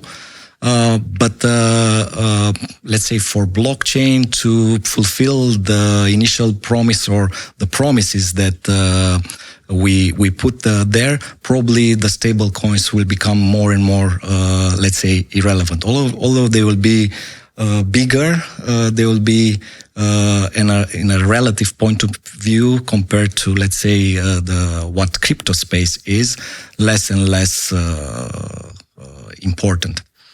Interesting. Any points of view on? Definitely. So there are two parts. I'm very intrigued and kind of surprised at the mechanics and the structure of the companies that we have right now, and what happens when you look at the specific money flow and how you operate this kind of infrastructure, which in practice, if you boil it down to very simple words for anyone, would mean basically you have a legal entity like a limited company, which has a bank account, which is allowed to receive funds from a third party, authorized party or not, third parties, those funds will be kept in custody and minted or duplicated into a public ledger. Well, this kind of was my theory when we looked at the EMI structure when it comes to electronic money institutions around Europe. And it was very interesting that this kind of structure was already existing for a while ago. Now, on the same time, if we look at that, the banks were doing that actually all the time, but with a closed ledger, so to say. The only difference, or my thesis was for us, for example, before acquiring or having any discussion around acquiring any AMI institution, was exactly that we were supposed to actually just state that instead of having a MySQL closed, password protected MySQL database in the backend, basically we would say that the MySQL password is read-only, publicly available, and this is just a property of the database. And what if you just hide the entire blockchain naming, because at the end is just a naming, right? So what is different than a closed source database and a public database? Then also very interesting that compared to the default previous infrastructure that we had, this new structure is actually allowed to invest the money, and it is a lot more capital efficient in the favor of the creditors of the institution, which up until now we did not have any kind of structure that competes with in favor of the creditors or the users to the previous banking system. Now that's very interesting, and I see that compared to if I'm a liquidity provider, or I'm let me put it in the simple words. If I hold right now or own $1 million or US dollars, I would rather deposit into a stablecoin and use it into a regulated custodian partner that takes care of the entire funding or a guarantee of the funds, and in the same time I'm generating 5% yield on those funds. And if the infrastructure is becoming same reliable as the banking system, which it should be, basically, then we finally have a way that default competes with the infrastructure, the default infrastructure custody ways that we had as a society, especially around Europe. So that's my point. And I've been looking into this, and I see all kinds of mechanism coming closer or further away from this. It's a kind of a regulatory perspective, how close they are allowed to say that they are paying out the creditors or the holders of the coins without being a security in the same time. But also, so first Tether said, okay, we're not allowed to do anything like that. From what I know, Circle is doing through some sort of partner network, unofficial, so to say. And then Paxos, when I was in US, I think a couple of months ago, I met with the CEO of Paxos, and then we had a discussion about the PayPal USD entering the game, and then had the discussion with them that night. And then also Paxos, they told me, hey, but you know what you're saying and what you're looking at and what you want to build in Europe, we are actually launching in US in 1 week. So there is officially a product in US fully regulated by the SEC. That, from what I know, that is allowed to pay 10% or between 5 to 10% yield to the creditors of that coin. Now, assuming that this is pretty much validated and infrastructure is not the question of, okay, uncertainty, unclarity, and it is about reliability of the systems, then basically you have a better version of cash, a better version of infrastructure that is on the user's side. This is kind of the infrastructure play that I'm very interested in. I really hope that we're gonna do something on that end very soon. And then on the different side, I do believe that from what I heard, for the people that have not read the latest news or the latest reports from Tether, they are perhaps the most profitable company in the world, given the latest reports from the Q1 to 2024, with I think 4 billion profits in 1 quarter for the entire Tether group, with I think 30 or 50, between 30 or 50 employees currently operating the structure, which is crazy. That actually. Now, not only this can be in favor of the users, but and creditors, but also the company is highly profitable and running. I strongly recommend you, if you have not listened to the podcast from Epicenter. There's a podcast from Paolo Arduino, the CEO of Tether, which is called "Is USDT Still Safe?" I strongly recommend you. Like I always had appreciation about his intent as a founder or as a CTO first at Tether, having the responsibility and the way he behaves and so forth. I've always closely looked into, even in his GitHub pushes and code that he commits, how is he managing and what does he's looking at when you're basically in that position. Maybe a good point to conclude this section on, and then we'll touch a bit briefly on AI stuff, is the fact that indeed both Tether and Circle are some of the biggest blockchain use cases that have been validated, that have attracted extraordinary amounts of capital, that have proved a product market fit at scale, unlike almost any other use case beyond exchanges.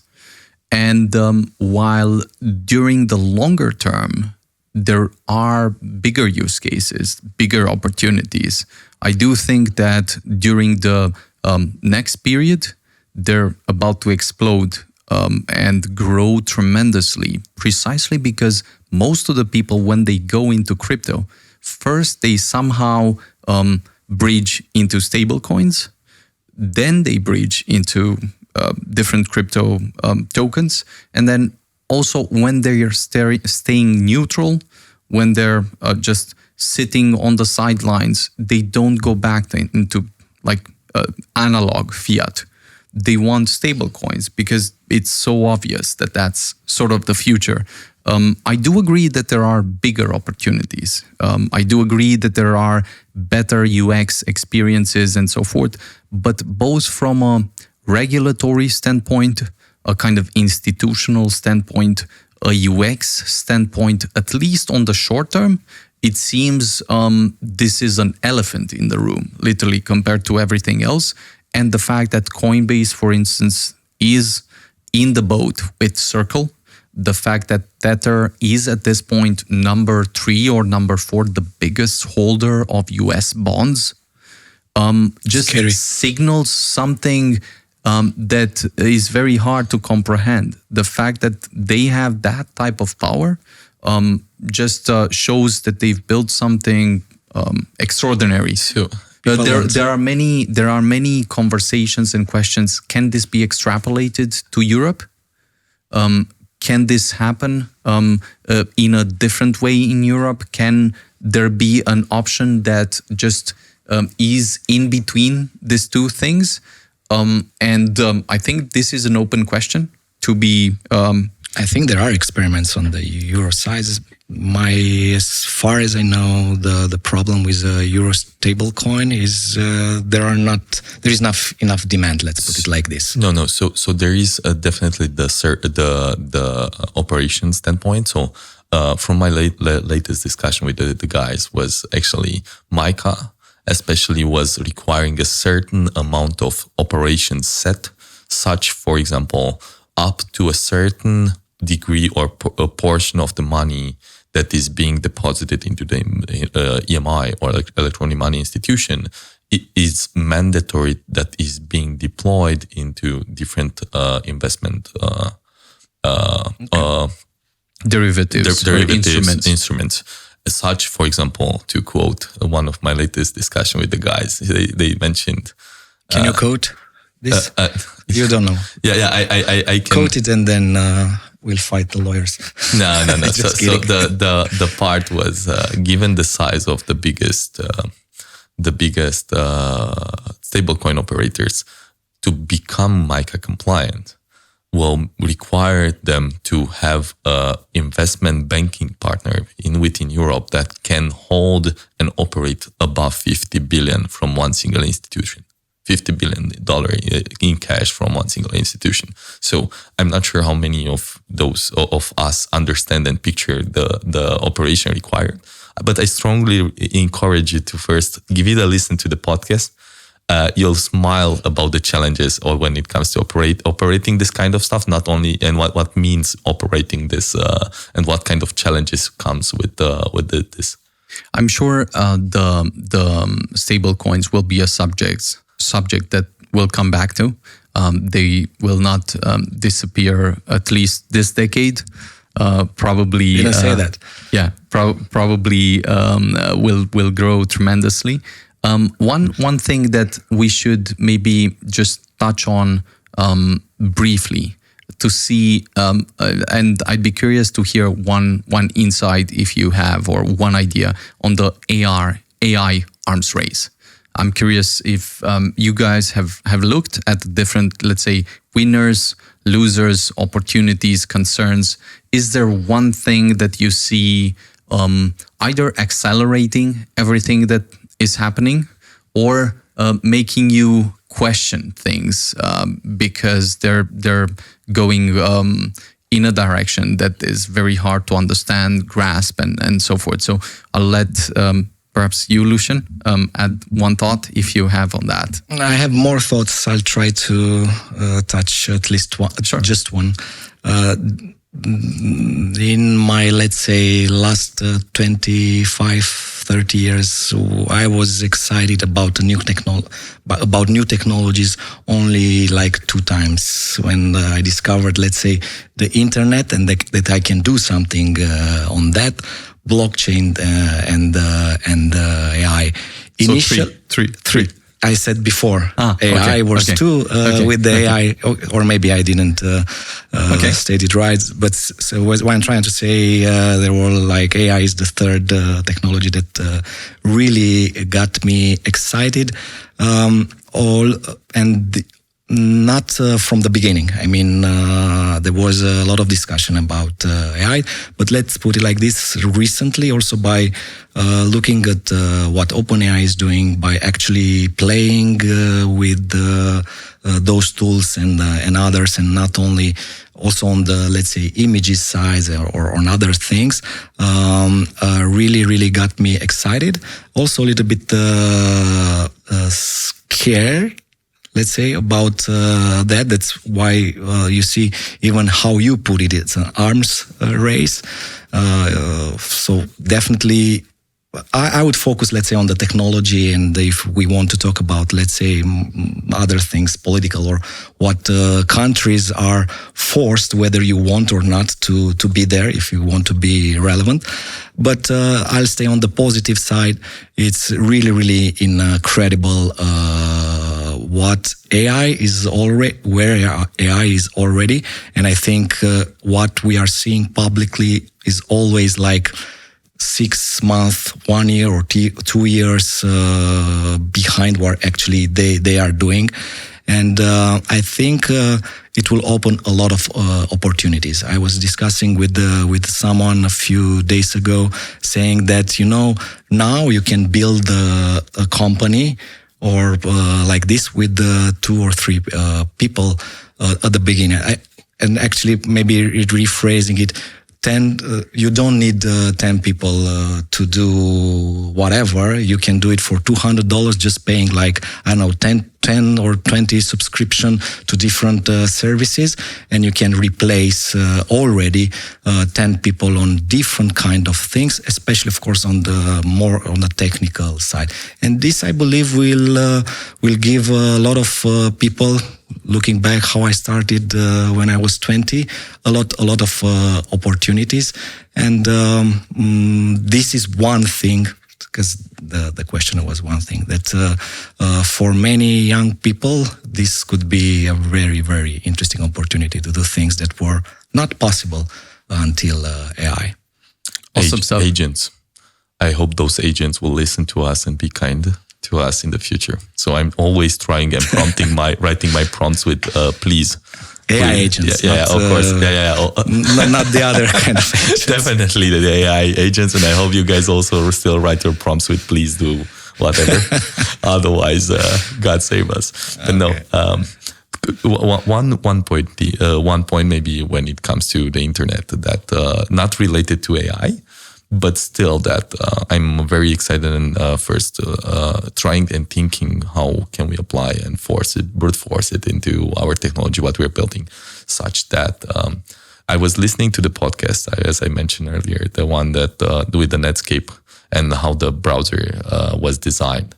And one thing that's remained with me, and I'm still thinking how deep can we apply it was on purpose the inspect element part designed and built in the web browser, such that at that point of time there was no education that people could apply for to learn how to code HTML. However, because of the inspect element frame or feature built in the web browser, it become and built an entire economy, an entire class of people and web developers that ever since are building it, because themselves being able to reverse engineer this kind of stuff or technology or whatever they were looking at and try to reproduce and modify. So I'm thinking about first, how can we put the same? And I think we already did with open source, and blockchain is doing a very good job into building an economic framework around that. But I'm stressing this, and I take the opportunity to encourage and have the understanding and think about how deep the implications are when it comes making and building an open community. Now, going back to the AI part, there are three. Maybe just for the non-technical part, the inspect element is a way in a browser when you see a web page to see the actual code behind, and actually to see if it's a button there, to actually see how that button, what's to the look code. at the matrix. Or to the matrix. See the code in the matrix. See the code of the matrix, yeah. So I used to explain stuff things for you. But yes, that's exactly for us, what it I think it's obvious, but not maybe for everyone. Yeah. The second point, but sure, you wanted to. No. You can. You're coming back to the AI. Yeah. Going back to the AI. From my point of view, there's three angles that I'm picturing and still learning about. One is, of course, going closer and closer to the training processes or the efficiency of the algorithms and models that we're building, and which is the entire podcast in itself, which I'm excited about the efficiency and throughput of the smaller size or smaller data sets that has been improved from Meta, especially the one that came out is crazy, that it can run already on mobile devices, on portable devices, on local machines instead of in the cloud. That's already a tremendous progress for the entire. Then I do believe that then there's the hardware part, which just to give a glimpse, I've been looking at what is the cutting edge on that end and the limitations of the technology, for example, for NVIDIA or the next generation of chips, which is, for example, Musk, there are only two companies from what the state of, I think 4 weeks ago or 6 weeks ago, there were only two companies that were working on this kind of technology, such that we know of. That we know of, and it was publicly announced, such that the main problem was actually the communication bandwidth used within the chips. So we had until now first chip, then a mainframe, then chip, and then mainframe and so forth. So they said, okay, that's not efficient. Definitely there's a lot of computational waste or electricity waste between the connectors and so forth. Let's just try to build one bigger chip or one bigger main board, so to say, with more chips on it as a whole. Then we get rid of a lot of computational waste. So the next version is actually the way the chips are being printed is the disk. If you remember, there's this kind of disk where you have this kind of nanotechnology which goes lower and lower and so forth, which actually lowers the communication path in between the chips. And then what they are trying to do is actually to use and have an entire disk interconnected with chips without any other physical connectors in between the chips. Now, this is kind of the cutting edge that only Musk is trying to do, I think, with Tesla AI, and there's another, and this is crazy expensive, but also the efficiency of that is going into towards that. And then the last point that I think we already kind of touched a bit is if we scale as a society this kind of technology and we'll put everything once we solve the software part, assuming that we solve the hardware part, and just we scale up with the current state of technology that we have into production, then it boils down to electricity power. Like how much power can we produce, or how much a country can produce and sustain in order to have this kind of agents working for themselves. And there's an entire topic in the US or US versus China.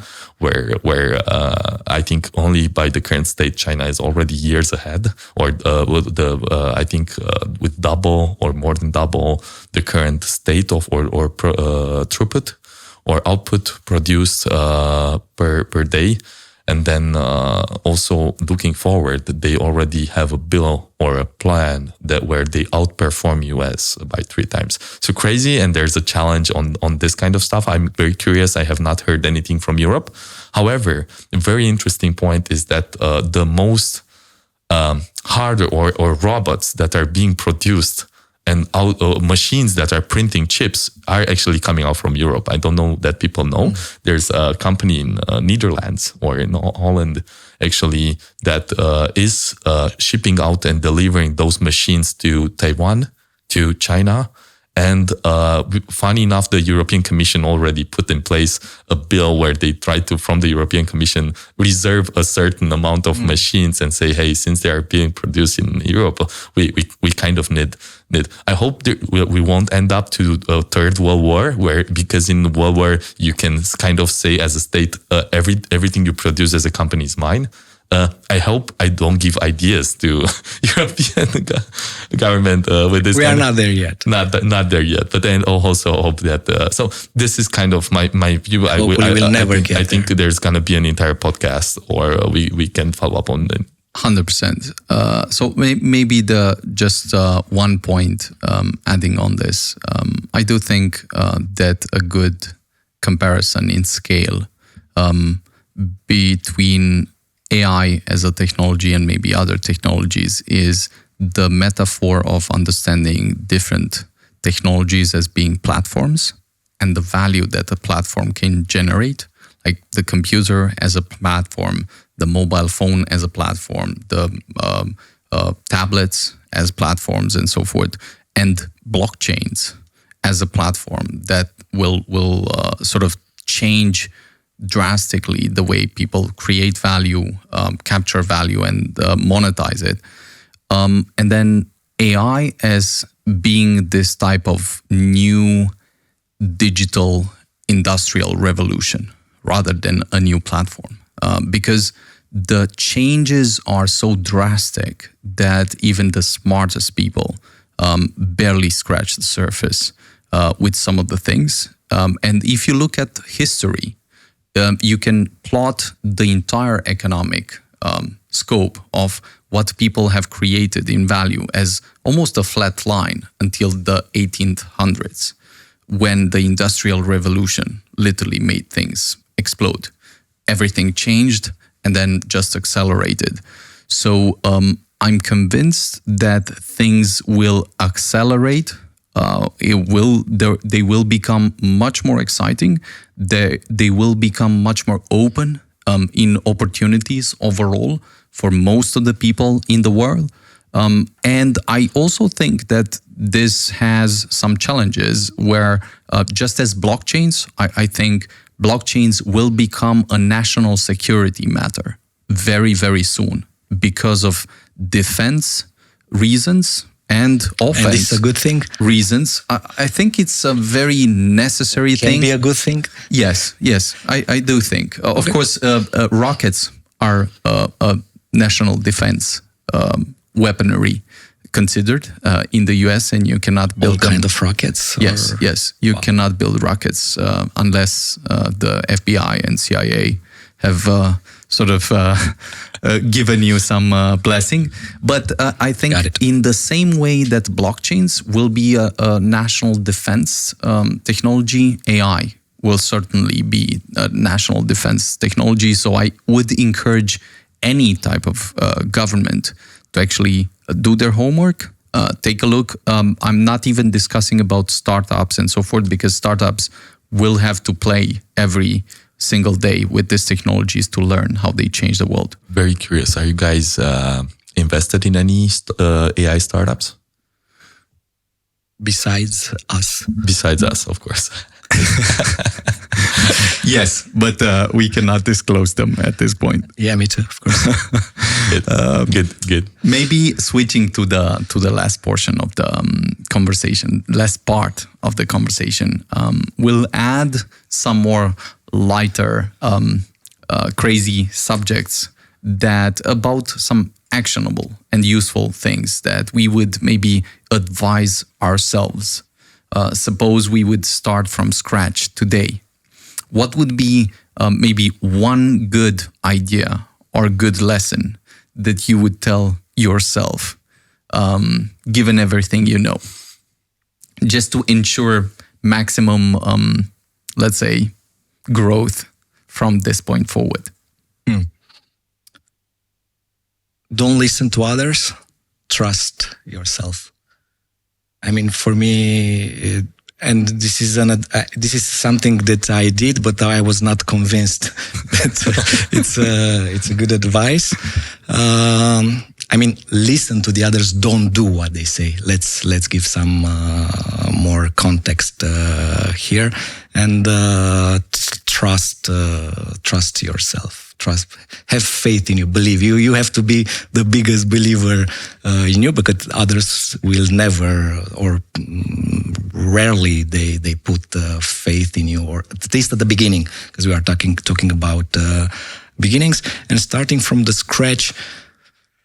Definitely, once, for example, for me and probably for you, the thing that for me it gives me a lot of comfort is knowing that even if you lose everything, the things that made you reach, let's say, this point, that let's say it's you feel good about where you are or what you did. This is you are not losing that part. So this means that in any let's say other kind of scenario, or even starting from scratch, you still have the most important part, and the most important part, it's you. And if you're not losing if you're not losing you are still you, then it will be maybe hard, different. Definitely there are some contexts or things that are outside your control. You might call it luck, or you might call it whatever, being at the right time at the right place, but it doesn't matter. Even not being at the right time or the right place, or being I don't know, a little bit harder, as long as you believe in you, and you know that you it's easy when you know that you've done things that even for you looked impossible. Probably it makes things easier. I will take over and say be even more modest than Lucian.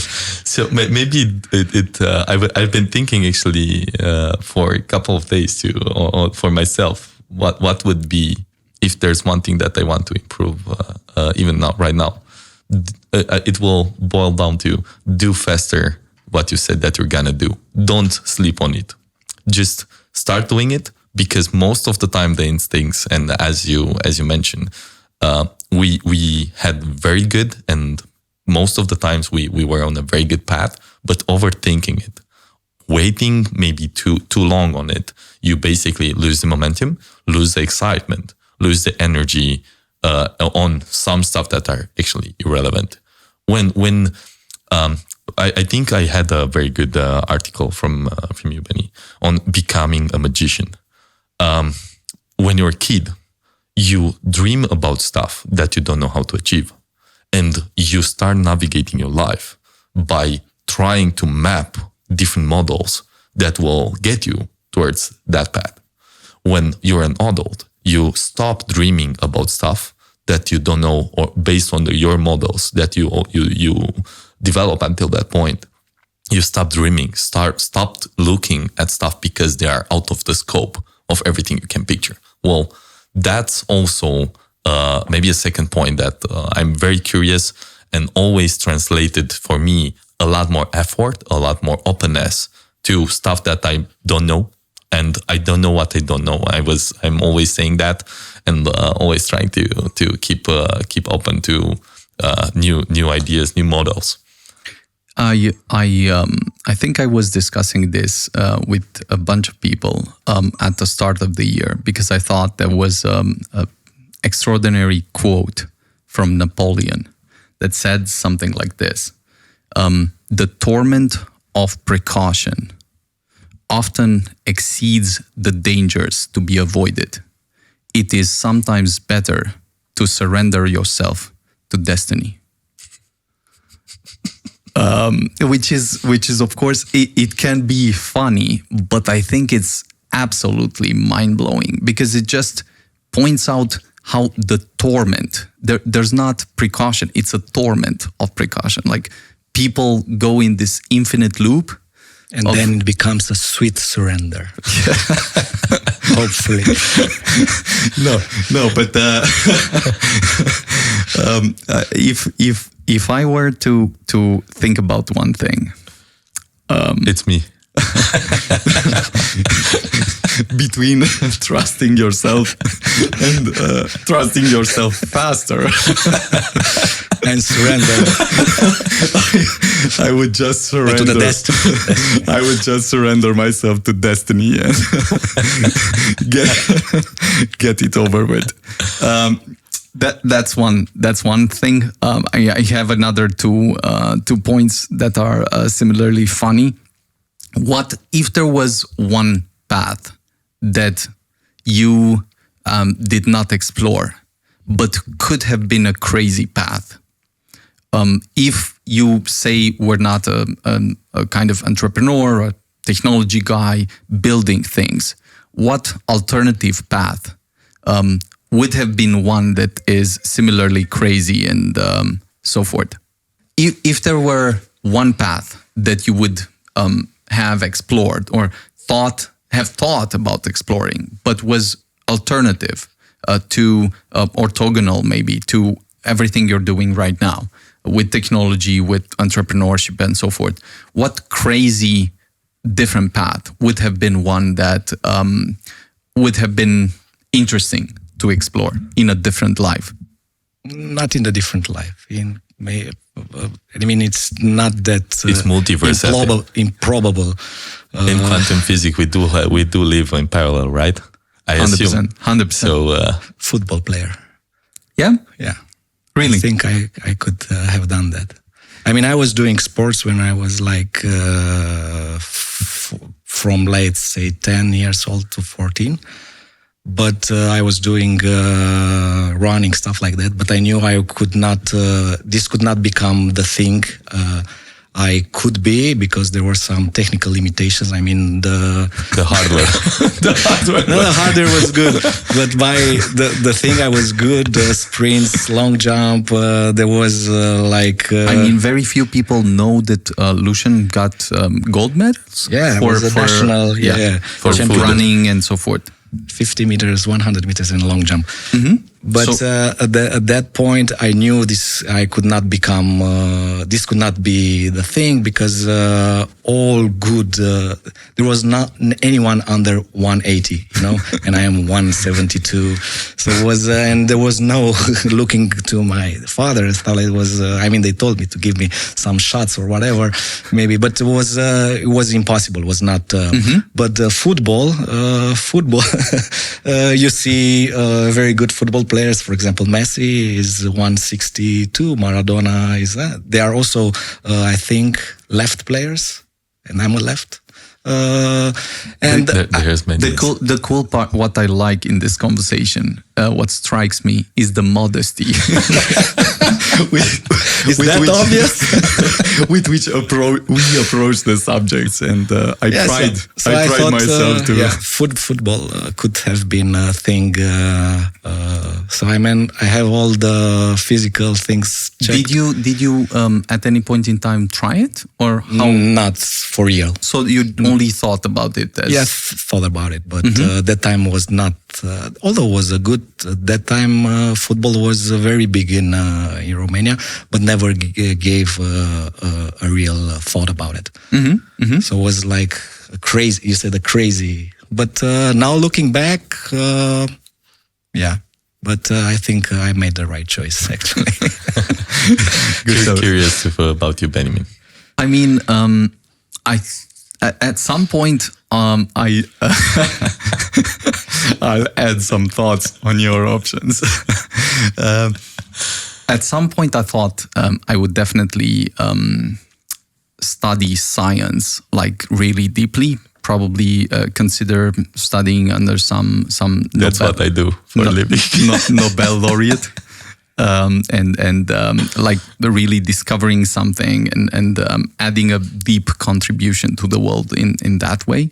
So research or research, but more like not theoretical, deep discovery about the world, the universe in whatever way. I had a few fields that I thought were going to be extremely important, but then I think it was very clear to me that I was going to do this, but there were several new insights that popped into my head that this was not, let's say, the best way probably to contribute, that there were better ways, at least to my knowledge, that had more impact. Technology, understanding technology or discovering technology seemed like the best way to do science, to do take the best things of several fields and just apply them because you have the gun at your head. You have high stakes, you have high impact in front of you, and you just need to find the best way to move forward. And then, it was clear that technology... It's not too late. Sorry. No, I think... For me, it's too late, for incidentally, example, this is what I think I'm doing. So in some sense, what we're doing is an even better contribution than that, because that would have had a tremendous latency of being validated, understood, integrated. And so I have passed my knowledge to what you are Lucian saying as well. Now you are in applied research, Exactly. The best type of applied research where you have from one day to the other the necessity of creating these experiments, drawing some conclusions, and then you can die if you do not succeed in finding the way forward. So I'm curious, Lucian, what you want to tell us about music. No. So there are two parts. First, I'm very happy with what I'm doing. I don't need to think much about other lives. So the path not taken. The path not taken. Yeah. I'm very happy and also think blessed about what we're doing here. Also, on the same time, I think I'm a very good firefighter, and not jokes on that, but actually there are many challenges on what we're doing and what we are promising, and from with that respect, keeping everything almost all the time online is a challenge in itself. So there's one thing to theoretically save the world, and then there's another thing to practically save the world. I used to think of myself as being a practitioner. Taleb was doing that, and then of course the funny part that many people don't know is that I actually studied music. But the reason that because I studied music, it was that I was very lazy and wanted to save the time while in the high school and so forth, to save the time for myself and not to study, because I've studied music prior to that, and use the time to spend it in computer science. And I knew that actually the time that I'm going to spend in school and computer science classes was not something that I wanted to.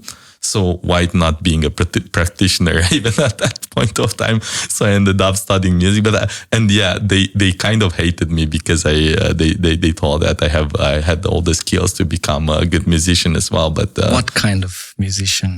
I studied trumpet for I think 8 to 10 years. Wow. I studied piano for a couple of years and drums. Funny enough, I went to the high school actually to study drums or percussion. And I went to the school hoping actually to get into and learn. And so you wanted to be a rock band? No, also I wanted to be a DJ at that time. So I wanted to be everything. Everything. It was everything that had some sort of buttons. So DJ is his answer. No, definitely not. Not only DJ. Not only, but DJ also. DJ. No. I'm just enjoying good music, and I think I have an appetite on that. But it become just a side project, smaller and smaller. And I think the challenge was the more you travel, the harder it is actually to build a setup and have a proper setup to do anything on that. So I've actually packed it and almost did nothing with it anymore. But I did in regards to computer science a lot. And my favorite cartoons were Dexter Laboratories. So for you, it's also not too late. I would do some sort of a band only for fun, and but let's do it. Let's no, definitely not. Let's stick to something. But a good way to think about this is the question that was asked to Hans Zimmer, like, what's the most fascinating or greatest instrument that he thinks exists today? Hans Zimmer, movie composer. One of the most important composers alive today. And he said the computer. So I mean, I'm playing that. Thanks God. We're playing that every day. Maybe moving to the last question for us, and then we sort of reach a conclusion for the first episode.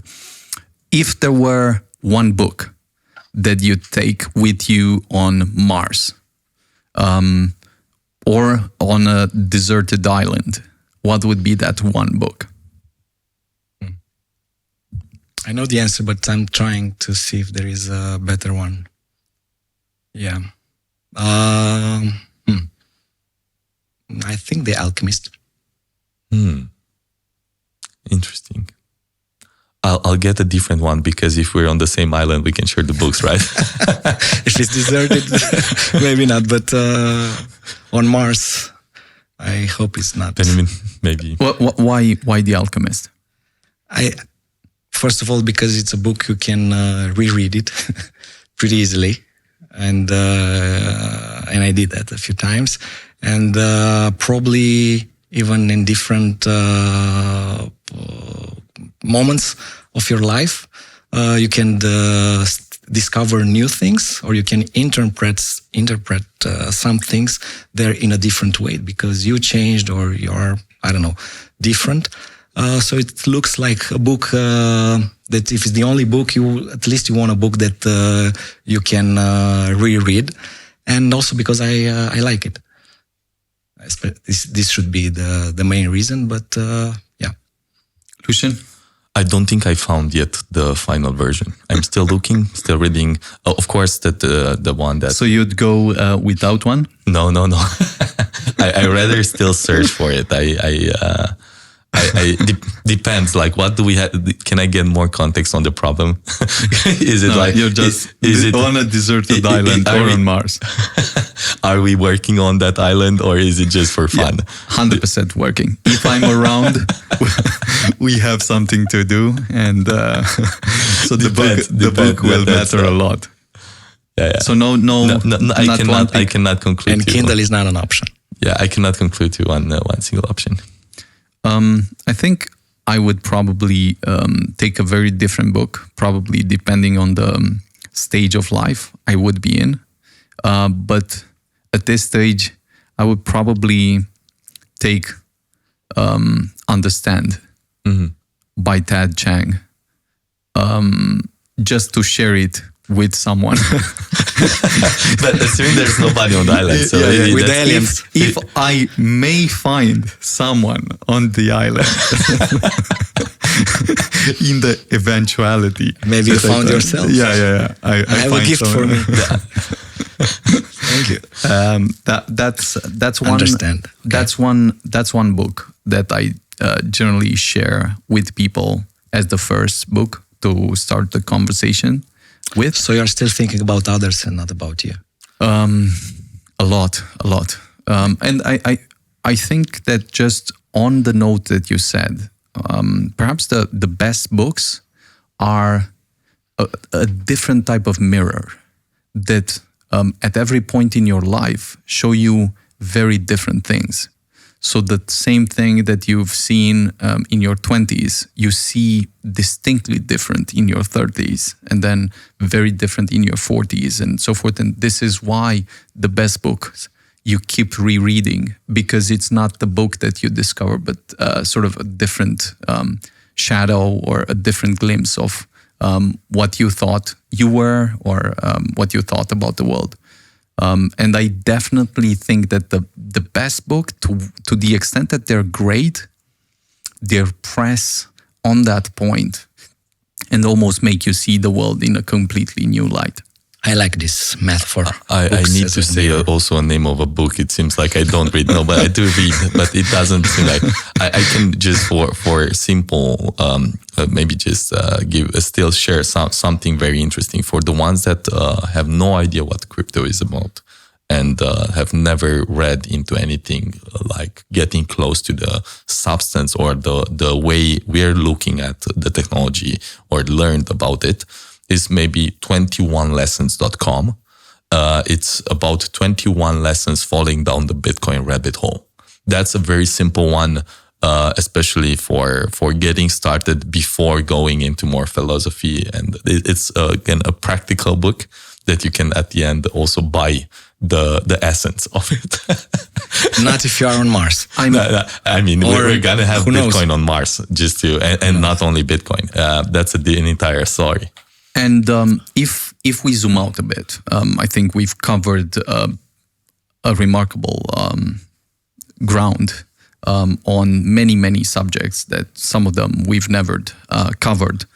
And I'm very, very curious to hear some of the people's thoughts and feedback and so forth, and maybe even new subjects that we should cover and shed some light on.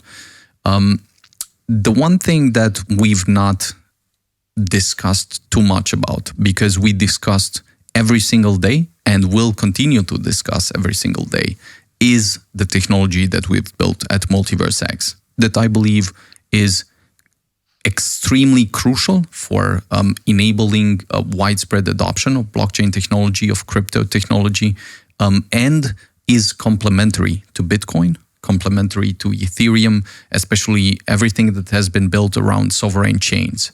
So for people that maybe are listening to this for the first time, I would encourage them to take a look at MultiversX, play with technology, just look at the open source technology that we've put out there, and take a look at the scaling law. Because I believe that if someone understands the scaling law, it's unavoidable. It's inescapable that they understand that people will wake up to MultiversX. The most important part is for us to do the stuff, to start educating the people, to start building these bridges and taking the next steps in the evolution of what we're building. Maybe a good ending note will be is the idea that during the next period, probably the second half of August, we'll be visiting the US. So we'll be there with some good and productive and hopefully important conversations. Definitely reach out if you're in the US, if you have some great ideas around things that can be built on MultiversX. We always look for new builders, with new contributors, even people that want to take an important stake in what's being built in this community with this technology. We'd love to hear from you. We very much look forward to hearing your feedback and thoughts. And again, to maybe conclude the thought, what we've built with MultiversX, I believe, is absolutely extraordinary. It is the most important, most scalable, most advanced and secure layer one in the world. I'll state this over and over again, of course, in every podcast and in our tweets and conversations and so forth. And we'll invite you to show us better ways of improving the technology, using the technology, and just taking it to the next level. Concluding some of the thoughts here, I'm not sure if you guys want to just leave a concluding thought. I have something written. Yeah. Really? Can I read it? Yes, Yeah. please do. Just kidding. It's an idea that I don't want to... Spoil? No. It's a thing. Let me just... The one thing I was... I'm talking about MultiversX, but in a bigger context and regarding the blockchain. Sure. And is this thing that I was trying to overanalyze is regarding the, let's say, the use cases, the utility part. And now one very healthy approach about if you believe that still the initial promises or there is, let's say, not enough use cases until now, what I'm saying, this is not a bug. It's a feature. Also, one way for me was, and also in a not healthy way to look the blockchain, especially for meme coins or stuff like that, is that these are a bad thing. But if you try to see this as a feature where people can organize and launch something very easily, it's not that, let's say, problematic. And of course, this thing can be abused. And it is abused. But the thing that we need not to forget is that we need somehow to, let's say, not necessarily fight directly this kind of abuse, because this is also has a lot of positive impact, because it gives attract capital, attract developers.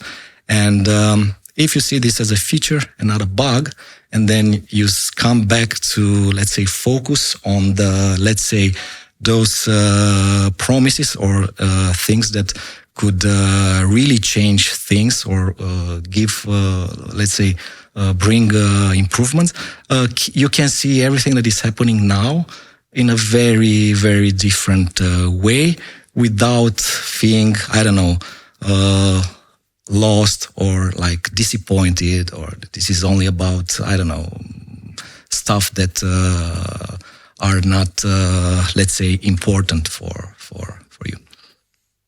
Memes will rule the world. Lucian? Yeah, I do see from infrastructure perspective, pretty much a lot of things that could be improved.